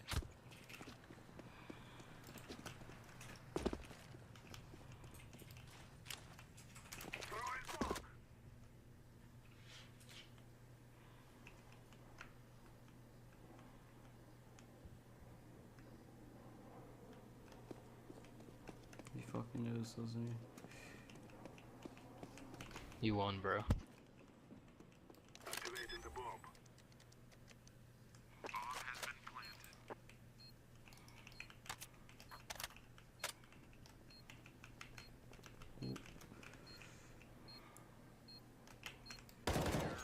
You're so smart, so good, so hot. Oh. You guys wanna take mid right now? Talk off rap. Yeah, we could. I'm You swinging flash? left mid. Flash mid. Works please. it. One more flash. I'm so Come. Valkyrie pit, Valkyrie pit. No. Come on, Brax. You I thought there was one left mid. One library. Let's smoke it off. Wait, I have a flash for you to peek. Alright, don't peek. I think they're both there. Yeah.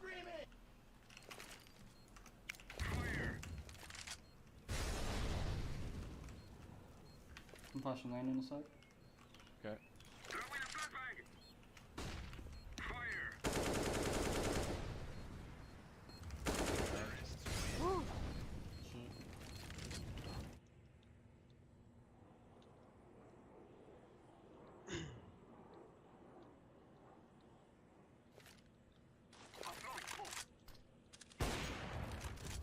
Did this guy get a kill?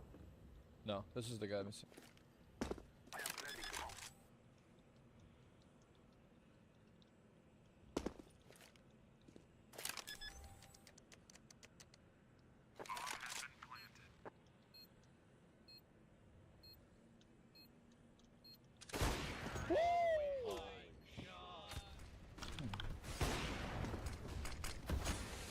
Any beer? He's out palace. 2 more A room.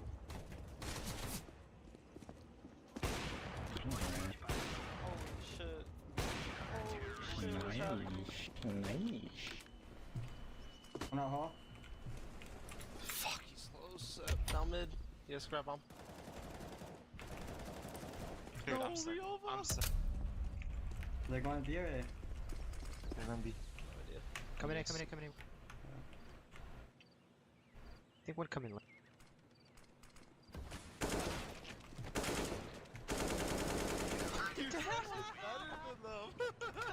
I hit him 63. Yeah, I'm gonna push palace.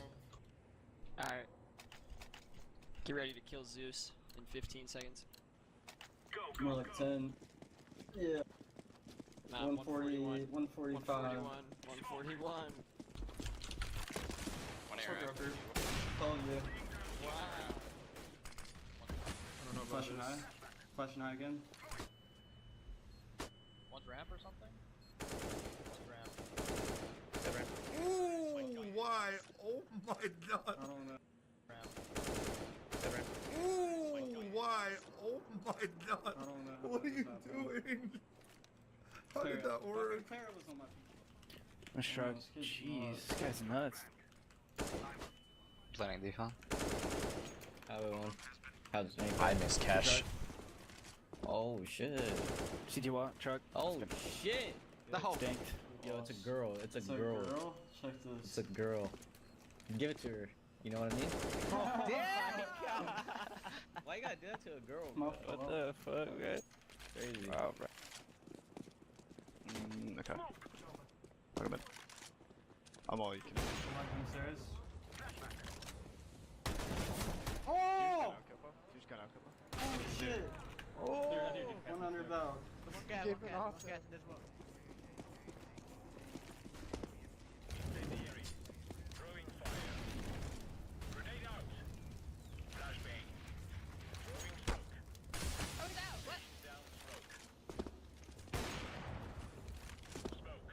What's happening?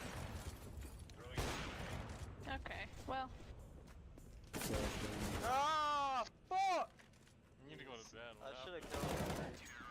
Yeah, TSR smoke top mid and go mid and just flash it twice and come back to us and Jason can palace. We'll sprint it, dude. They haven't been mulling or nading it apparently, so let's go.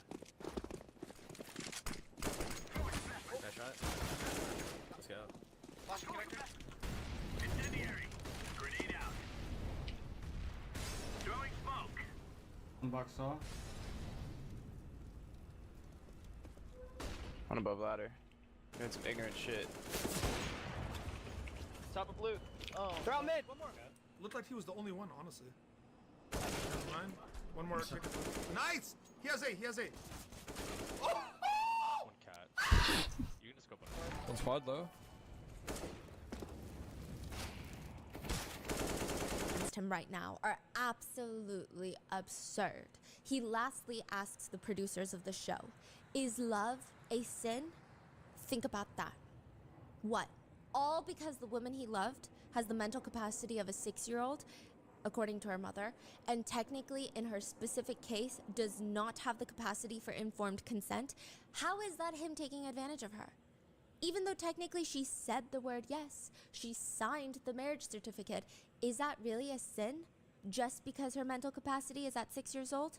Why should that ever stop him from being intimate with her? The producers are instantly intrigued, and it's time to go investigate. First stop would be Gangjin, South Korea. Every town has something that they're known for, especially in the producer world. Each town that they investigate in South Korea, there's always a case that they remember it by. This small town in South Korea was known for every June, children disappear. That was what all the kids were told. And even though parents would say, no, it hasn't happened in such a long time. If you watch closely, if you go there maybe May, you're not gonna see a lot of kids walking home alone, month of June. Even during May, you see parents starting to slowly rein in the leashes. You honestly won't see many kids out and about in general the entire month. It's a very tense 30 days. The minute May starts rolling around, parents are already preparing. They're canceling all of their plans. They're just gonna stay home after work every single night. If you ask one of the townspeople, hey, I'm new here, what's going on? Why is everybody acting so strange all of a sudden? Let's roll.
I tell you, we kill them all!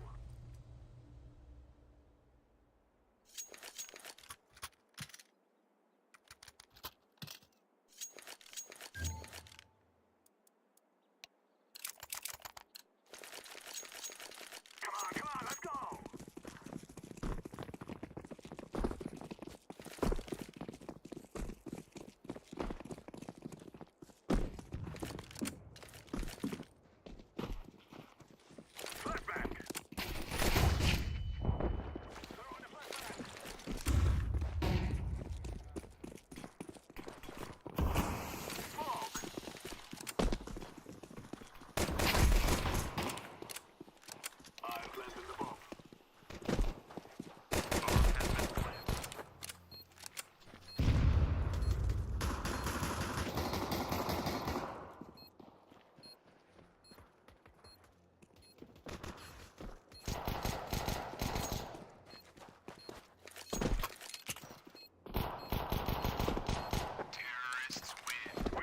On your graves.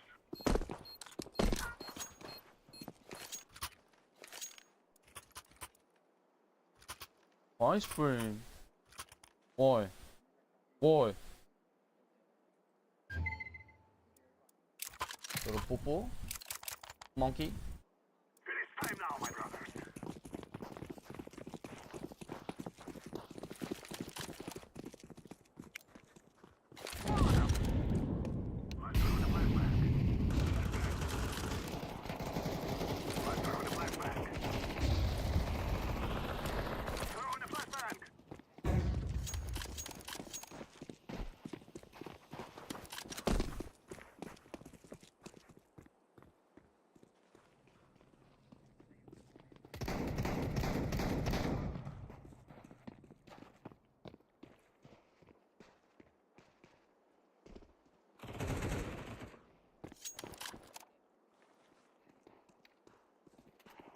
Planted.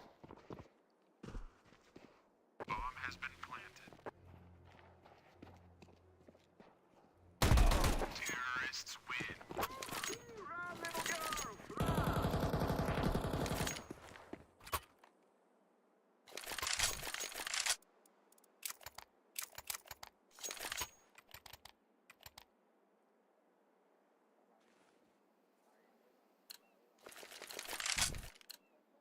Now is the time.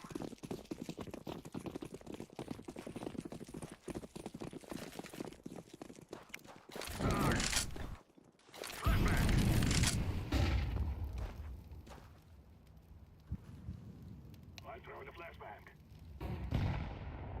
Throwing a flashbang.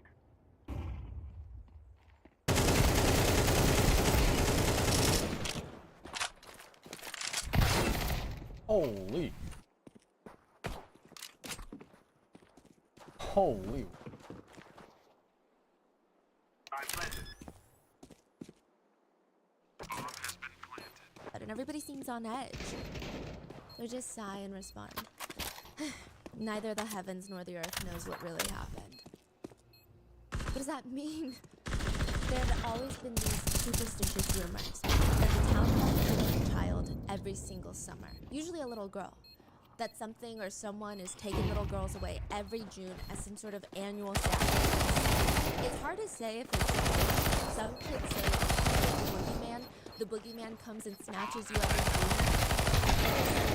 June. Sensationalism. The truth is, a few girls went missing in June for a few years, and now it's a whole thing. It was a few years ago. 2 girls had gone missing, both in June, both 1 year apart. They were both walking home from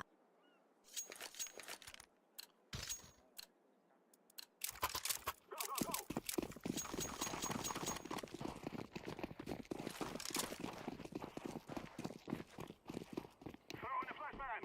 Flashbang. Throwing a flashbang. Throwing a flashbang.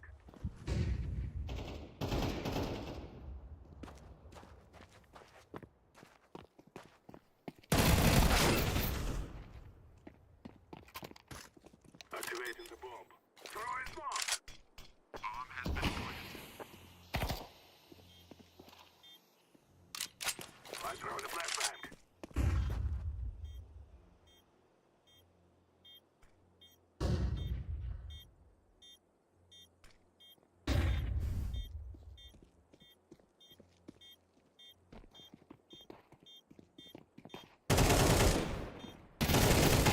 Terrorists win. We will stop your little. Wow. Legit watching a bot play. Legitimate fucking bot. Fuck. Getting anxiety watching monkeys. Holy fuck. We will make them regret this day.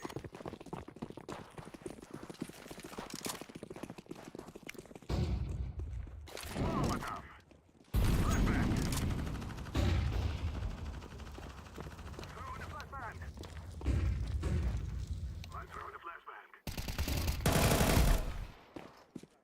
Smoke.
Man, dude had 4 HP. Oh my god.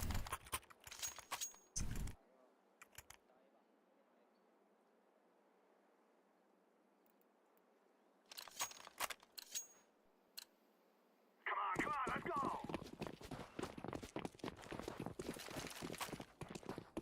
Throwing fire! Throwing the flashback!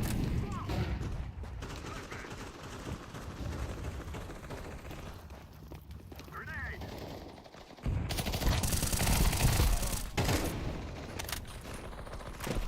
Flashback! Smoke!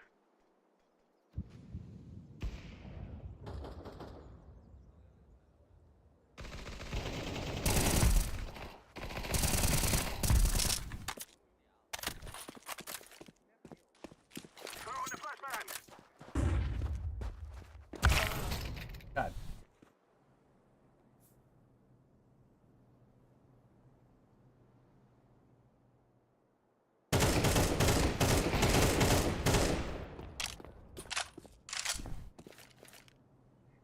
I'm throwing the flashbang.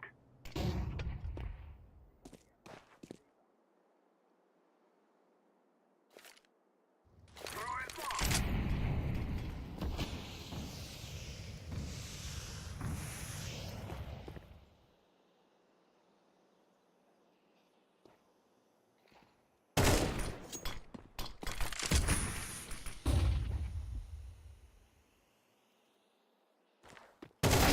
Counter-terrorists win.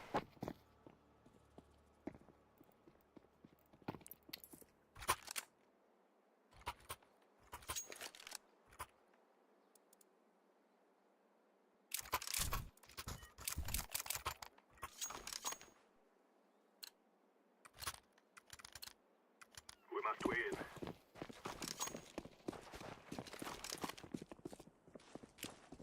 I'm throwing a flashbang. I'm throwing fire.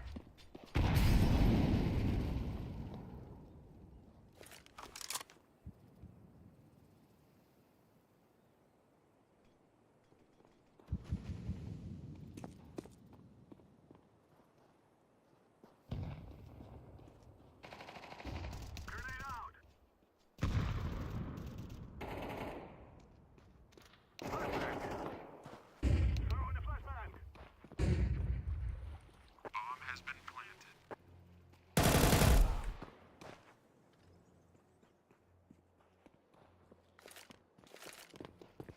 Throwing fire. Flashbang. Terrorists win. We are the best.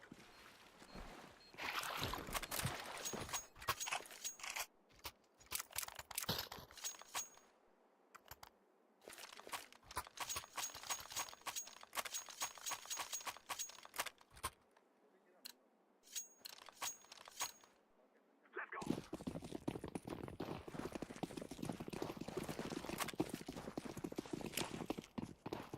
I'm throwing a grenade. Whoa! I'm throwing a grenade. I'm throwing a flashbang. Grenade out.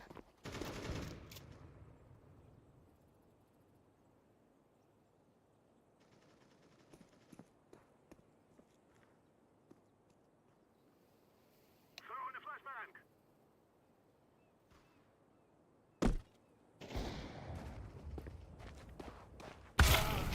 God damn it, bro.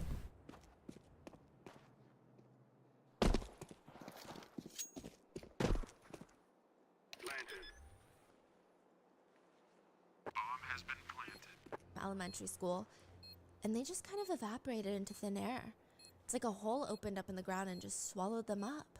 There was no textbook left behind, no backpack, nothing. They just vanished, no evidence. The body's not found. Never. Now, that's not what the producers are in town for. They're in town to investigate a human rights concern involving a woman with intellectual disabilities. They didn't know that both these cases would actually be connected. The first stop the producers make in the town is a police station. They want to talk to the detectives on Mr. Na's case. Are they violating human rights or not? The detective breaks the case down for them. It's not a hard concept. He claims it's love. He claims she's mentally capable of getting married. She's of legal age. There's nothing wrong with it. Love is not a sin. She claims she has no idea what marriage is or what the certificate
is. She claims that she signed it without understanding it. Her mom and social worker state she has the mental capacity of a 6-year-old and cannot give informed consent. She does not want to be with him. She has stated that he was holding her captive. So therefore, he's charged with SA and kidnap. I'm not sure why we're even talking about human rights. The producers nod. Maybe they followed a bad lead. The story is sad, but it's not really complicated. It is in the sense, but it's not what they're looking for in a documentary. They need something to pitch to their network. This is not that. But as they're on their way out, the officer continues. Besides, that guy should just stay single. His first attempt at marriage, even bigger disaster. What do you mean? Oh yeah, he was...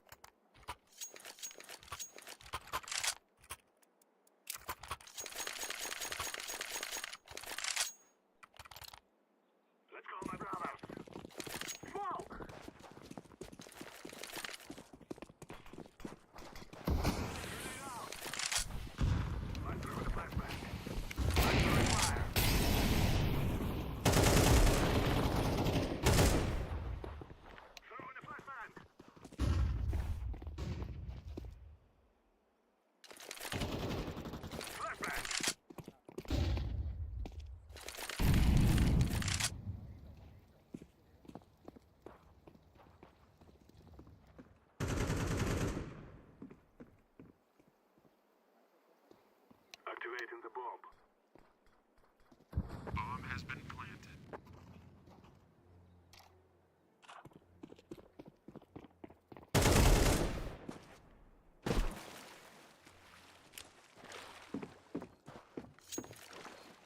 Throw the flashbang.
Flashbang.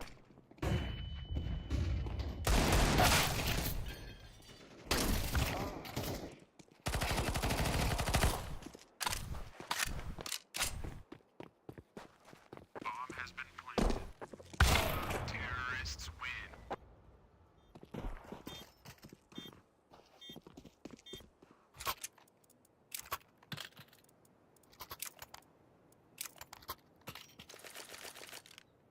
He was married once before. That's why he was in jail the very first time. This is his second time in jail. Second time getting married.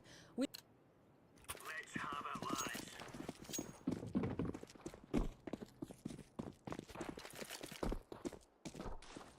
Throwing a grenade.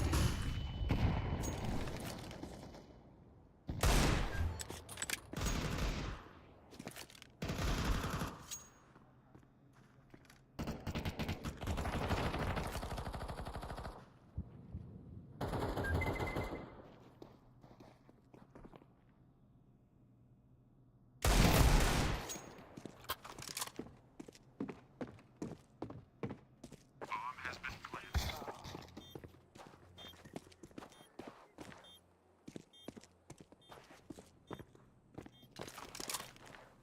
Flashbang.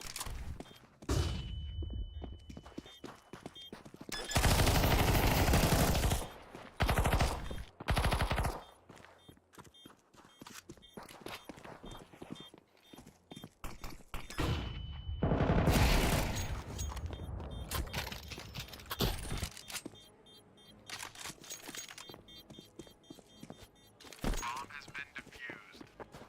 Counter-terrorists win.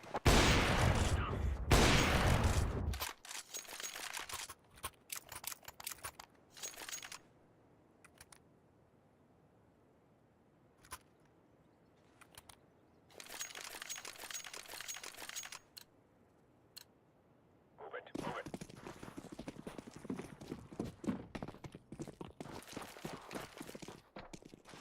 Grenade. Incendiary out.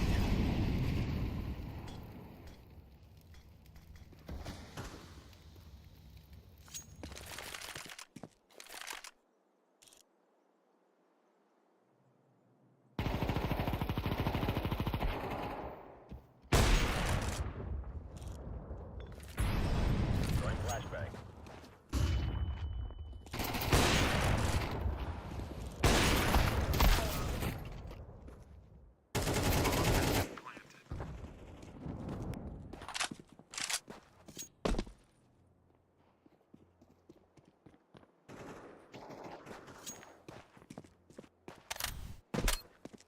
I'm defusing the bomb.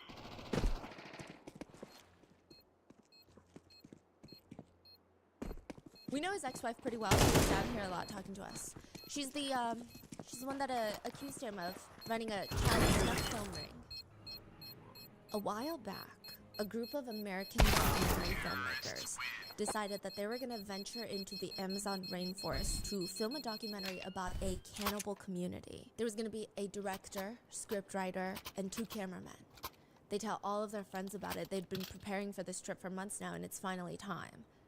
And then they just vanish in the Amazon rainforest, disappear into thin air. Remember, this isn't the killing house anymore.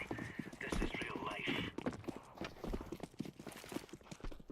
Flashbang. Grenade.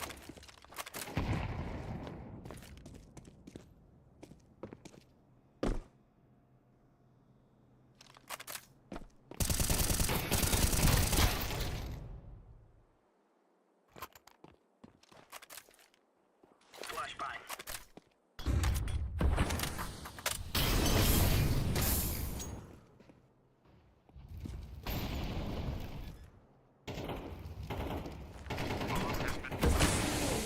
Professor Harold Monroe, an anthropologist from NYU, decides he's gonna run a little rescue mission. The plan is honestly horrendous. They're gonna infiltrate the cannibal community and try to figure out what happened and try to get the tapes back, try to find the documentary makers. He and his team end up finding out they're dead. There is a shrine that the community made where their skeletal remains are laid out, as well as their reels of film.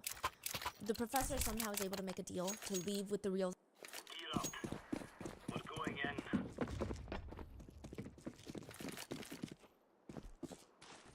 Fire in the hole. Deploying flashbang. Throwing flashbang.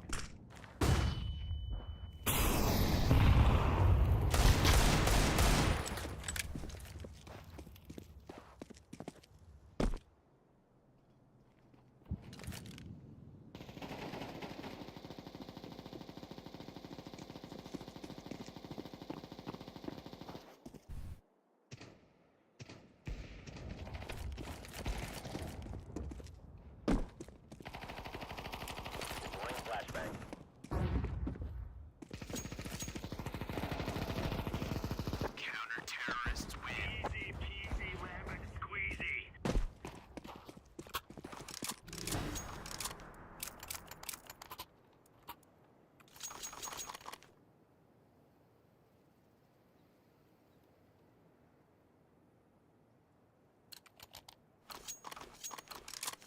We're on.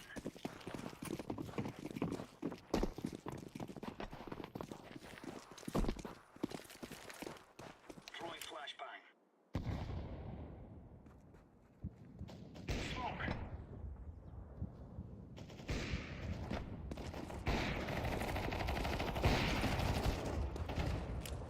Going up. Grenade out.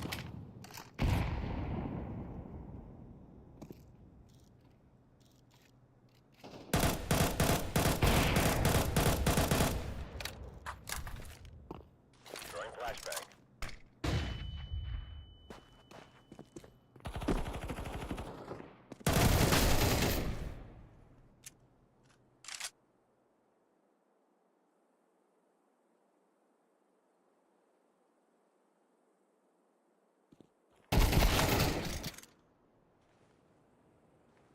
Of film, and he has no idea what's in them. He can't even play them until he gets back to New York. He goes back home, reviews this recovered footage, and it's like watching a real life horror movie. The four filmmakers have a very rough start to their trip. A few days in, their guide, Felipe, is bitten by a venomous snake. There's nothing they can do about it. There's nobody around. It's too late. They're too deep into the forest to leave now and get him medical attention. Meaning, either the venom is gonna... She argues that the instincts don't believe him because none of it looks fake. It doesn't look like a fake documentary. Like, it looks so real. Yes. It looks like people actually died. Yes. So they...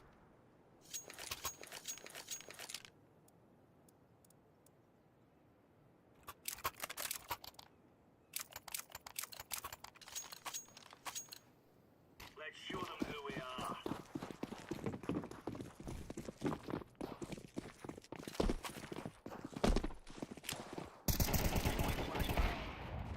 Throwing a grenade. Molotov.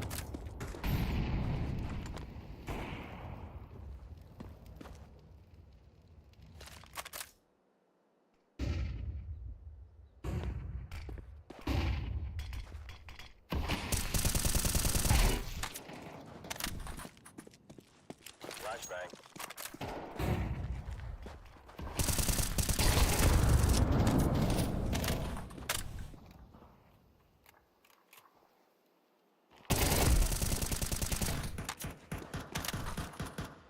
Deploying flashbang.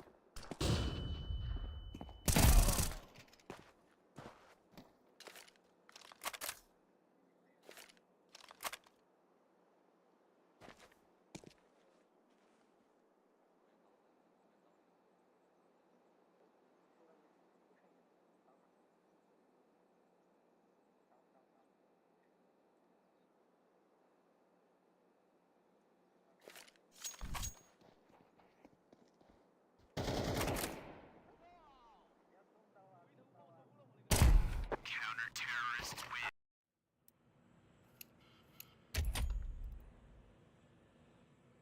They're saying if it's a fake documentary, we still think that you killed people with this plot because none of this, there's no CGI. It looks real. They don't believe him. It looks very real, especially the part where the girl is essayed and then gets impaled on a stake by the river. She has the stake going through her private parts, through her body, out of her mouth. They believe he created a real life snuff film to win awards, to make money, to dupe the public into watching it. It wasn't until during the trial, they go to trial, they would confirm that the actress was very much alive. And they still didn't believe it. They thought maybe it's a lookalike, maybe it's a twin sister. They had to physically demonstrate how the killing scenes were done in court to prove that nobody died on set. Okay, so there was a film that looked so much like a snuff film was released. Yes, and the plot of it is what I told you, the 4 film documentary makers, but none of it is done in a way where it's like, hey, this is actually a movie. It looks like a documentary. Then the New York City professor finds it. He's watching it. Yeah. So the police was like, this is a crime right here.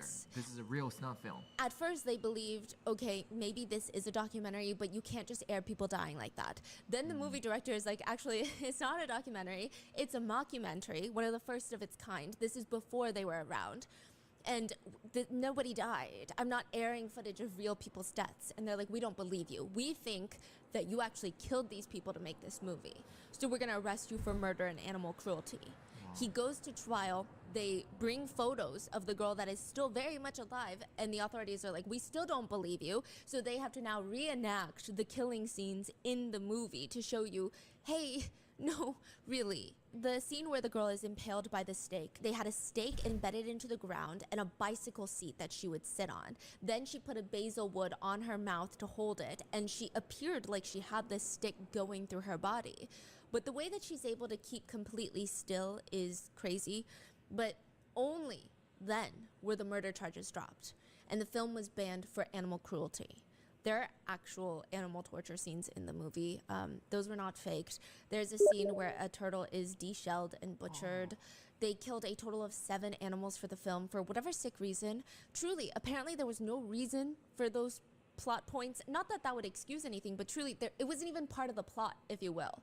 It was just extra sadism thrown in for why the hell not. It's really sad if we get into it, but the animal cruelty scenes are brutal. Apparently they wanted a scene for no good reason of them killing a monkey, but they didn't like the first take. So they took another monkey and decapitated it. Again, just because. Additionally, the girl that is essayed by filmmakers, apparently she was 14 at the time of filming. She did not understand English, and there was a general thought on the internet that she had no idea what kind of scene she was filming. This was her first time even seeing a camera. I believe she's Colombian, and I don't think that they should have used someone that young either way, but it said that she never had seen a camera in her life. She never knew what this scene was about. She understood no English, so it's believed online that she went to this thinking she's gonna smile for the camera, but no, they're like, you're gonna just start running, and there's these men chasing her. It seems incredibly unethical. I wonder if even illegal. All in all, I believe the director did deserve jail time for his animal abuse, as well as forcing the crew into deeply uncomfortable simulations of violent crimes. I mean, he truly did not care for the actors. The actors straight up said he was a sadist. But this was one of the world's first introductions at the time on a mass level to the world of snuff films, which by definition is a movie or video produced for profit or financial gain that shows scenes of actual homicide. Now, snuff films don't technically exist, and mainly because I think the definition of what a snuff film is very, very narrow. It has to be recorded murder for the purpose of selling that tape as a commodity and entertainment. It cannot be recorded murder that was produced for enjoyment that later gets circulated for shock value or for profit. So there are actually lots of videos that depict death where gangs, cartels, war times, there will be beheadings, there will be shocking scenes of torture and violence that are filmed and then recorded, released for the mass media consumption, or at least that's their initial point. But they're not trying to make money. They're not trying to make money, and additionally, there's no really plot. So snuff films kind of do have a plot. It does have to be a little bit like a movie. Got it. It has to be entertaining. It cannot just be shocking gore. It has to be murder with the sole intention of filming and making money off of that murder scene. So when you deal with videos of abuse against the younger generation, typically, it does appear that a lot of the injuries sustained would result in death, but it would not be considered a snuff film. Because the purpose of someone viewing that video would not be to see a murder of a kid, but more so for the explicit content involving that kid prior to the murder. There's a lot of articles out there being like, guys, don't worry, snuff films don't actually exist. The FBI haven't found one yet, but they have found videos of brutal murders being circulated on the deep web, essays that lead to murder that have been circulated, but they don't categorize those as snuff films. So it is safe to assume that many netizens think, yeah, I mean, technically by definition they don't exist, but our idea of them and what they are, they exist. Even things like hurtcore exist, which is a particularly extreme form of torture videos that are incredibly illegal to produce, purchase, own, and even watch. It's, quote, made for people who get off on the infliction of pain or even torture and death on a person who is not a willing participant. One netizen put it, there's no limit to human depravity out there. Plenty of people with enough money to do whatever they want. If what they want is a true snuff film, then they're gonna get a true snuff film.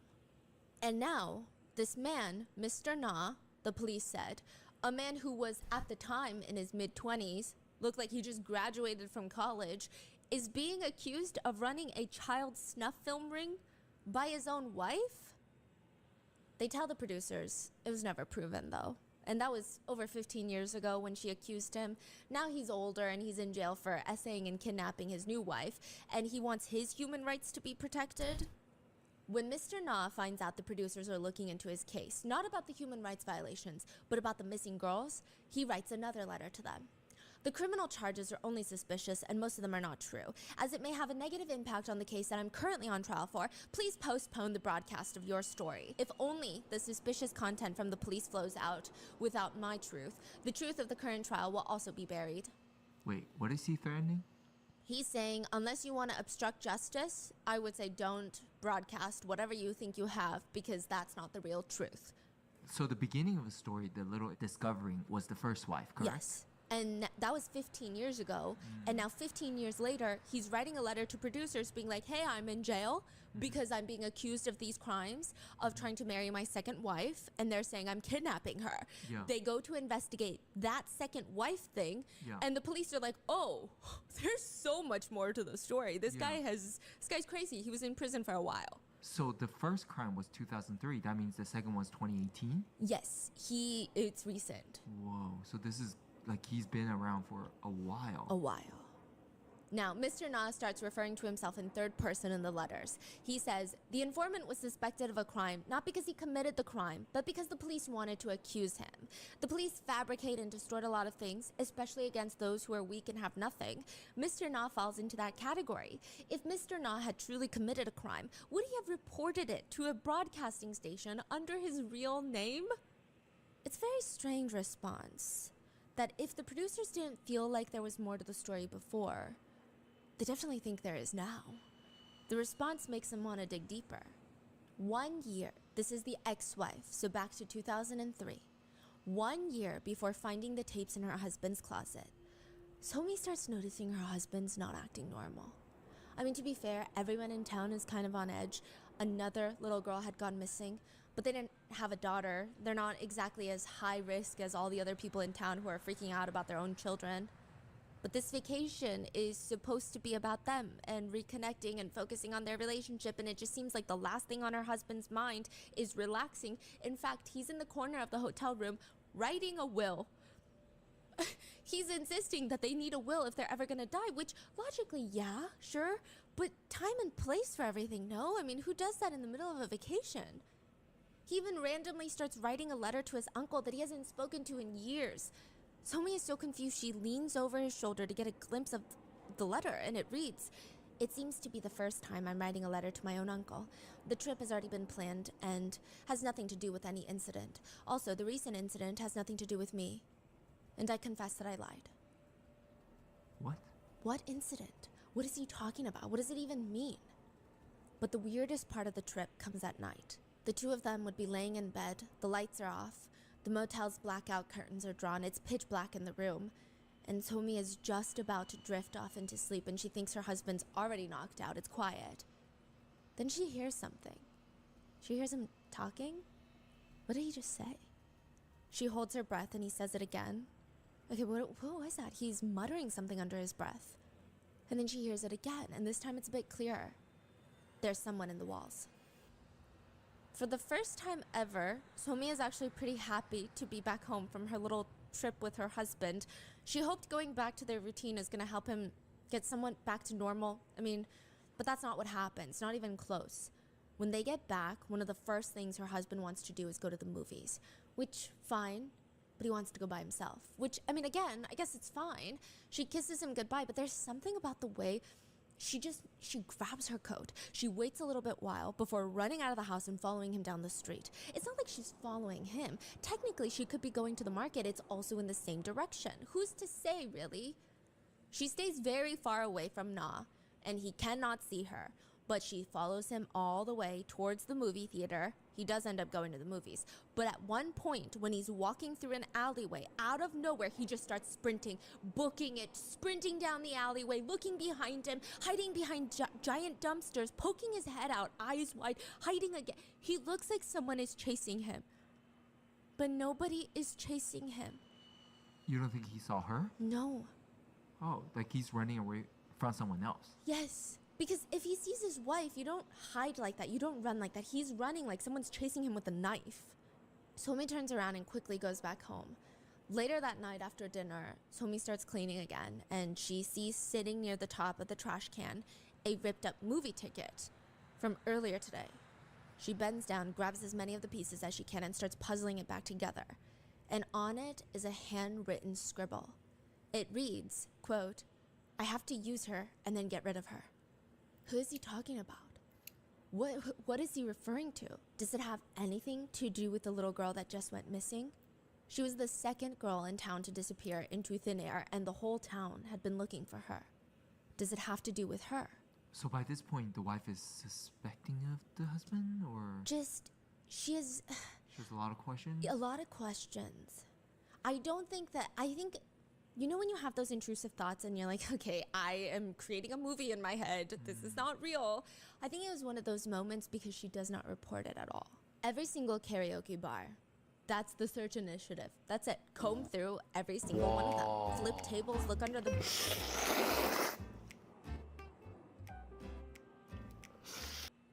안 버티고 2시간 운전해 뒀어요. 아니. 와. 이상해요.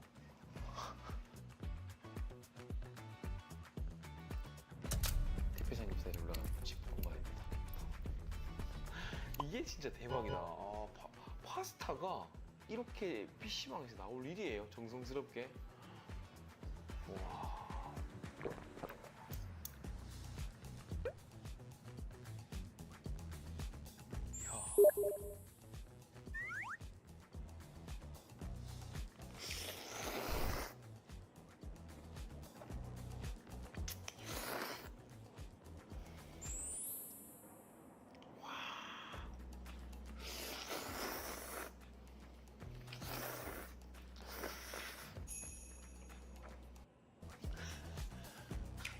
아깝지가 않다 그 시간이. 와 진짜 꾸덕하고 진하고 정말 레스토랑에서 먹는 그런 맛입니다.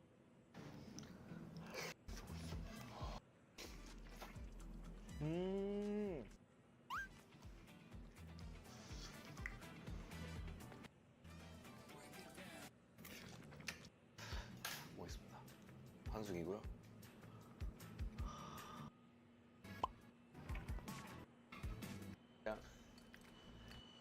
그 PC방 공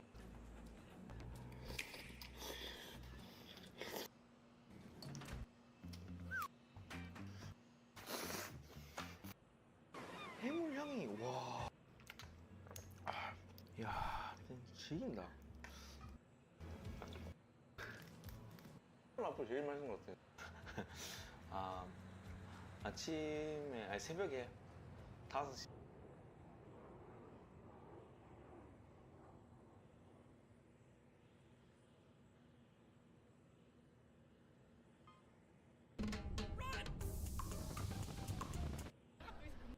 진짜 맛있어. 웬만하면 잣을 사장님이 너무 맛있게 구우시는 거예요. 진짜 가위로 막 한 부분까지 잘 나가면서 너무 열심히 구워주셔가지고.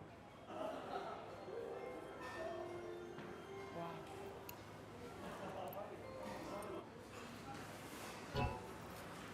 너무 맛있어. 파도 진짜 안에 완전 달달하고 촉촉하고.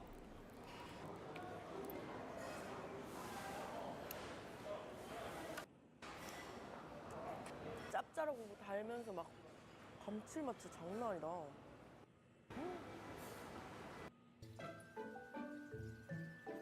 사실 닭강정은 제가 일본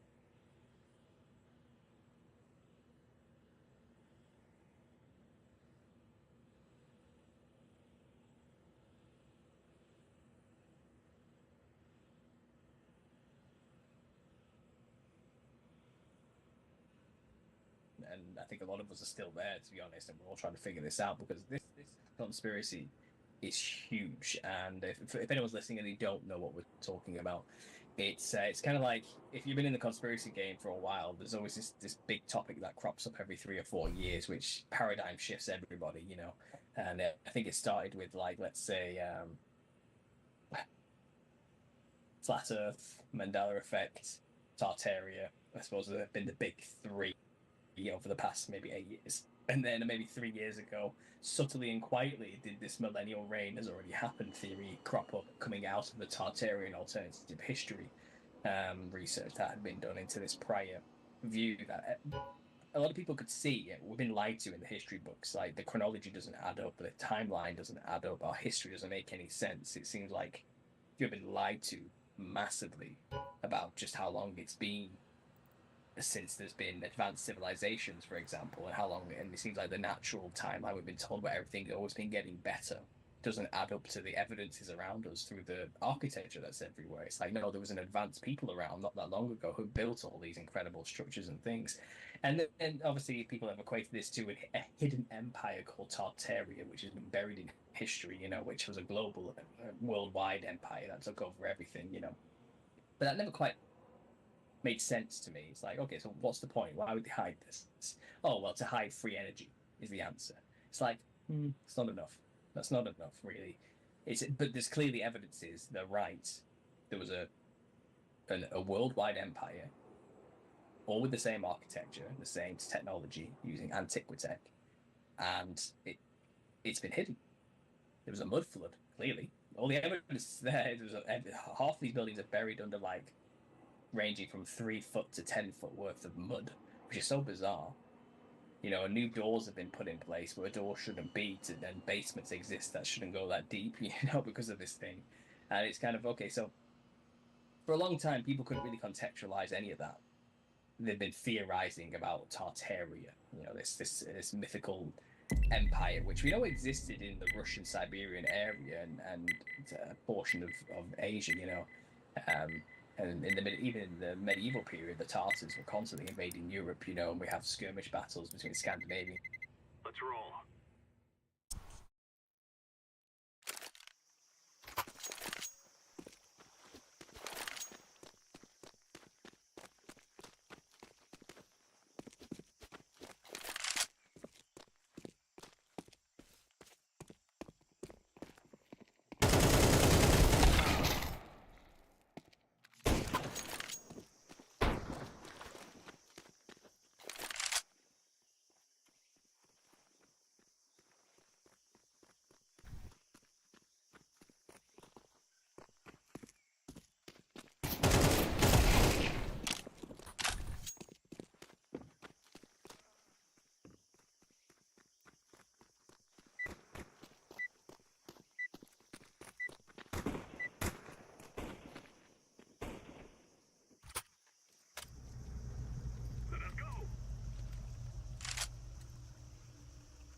Cool.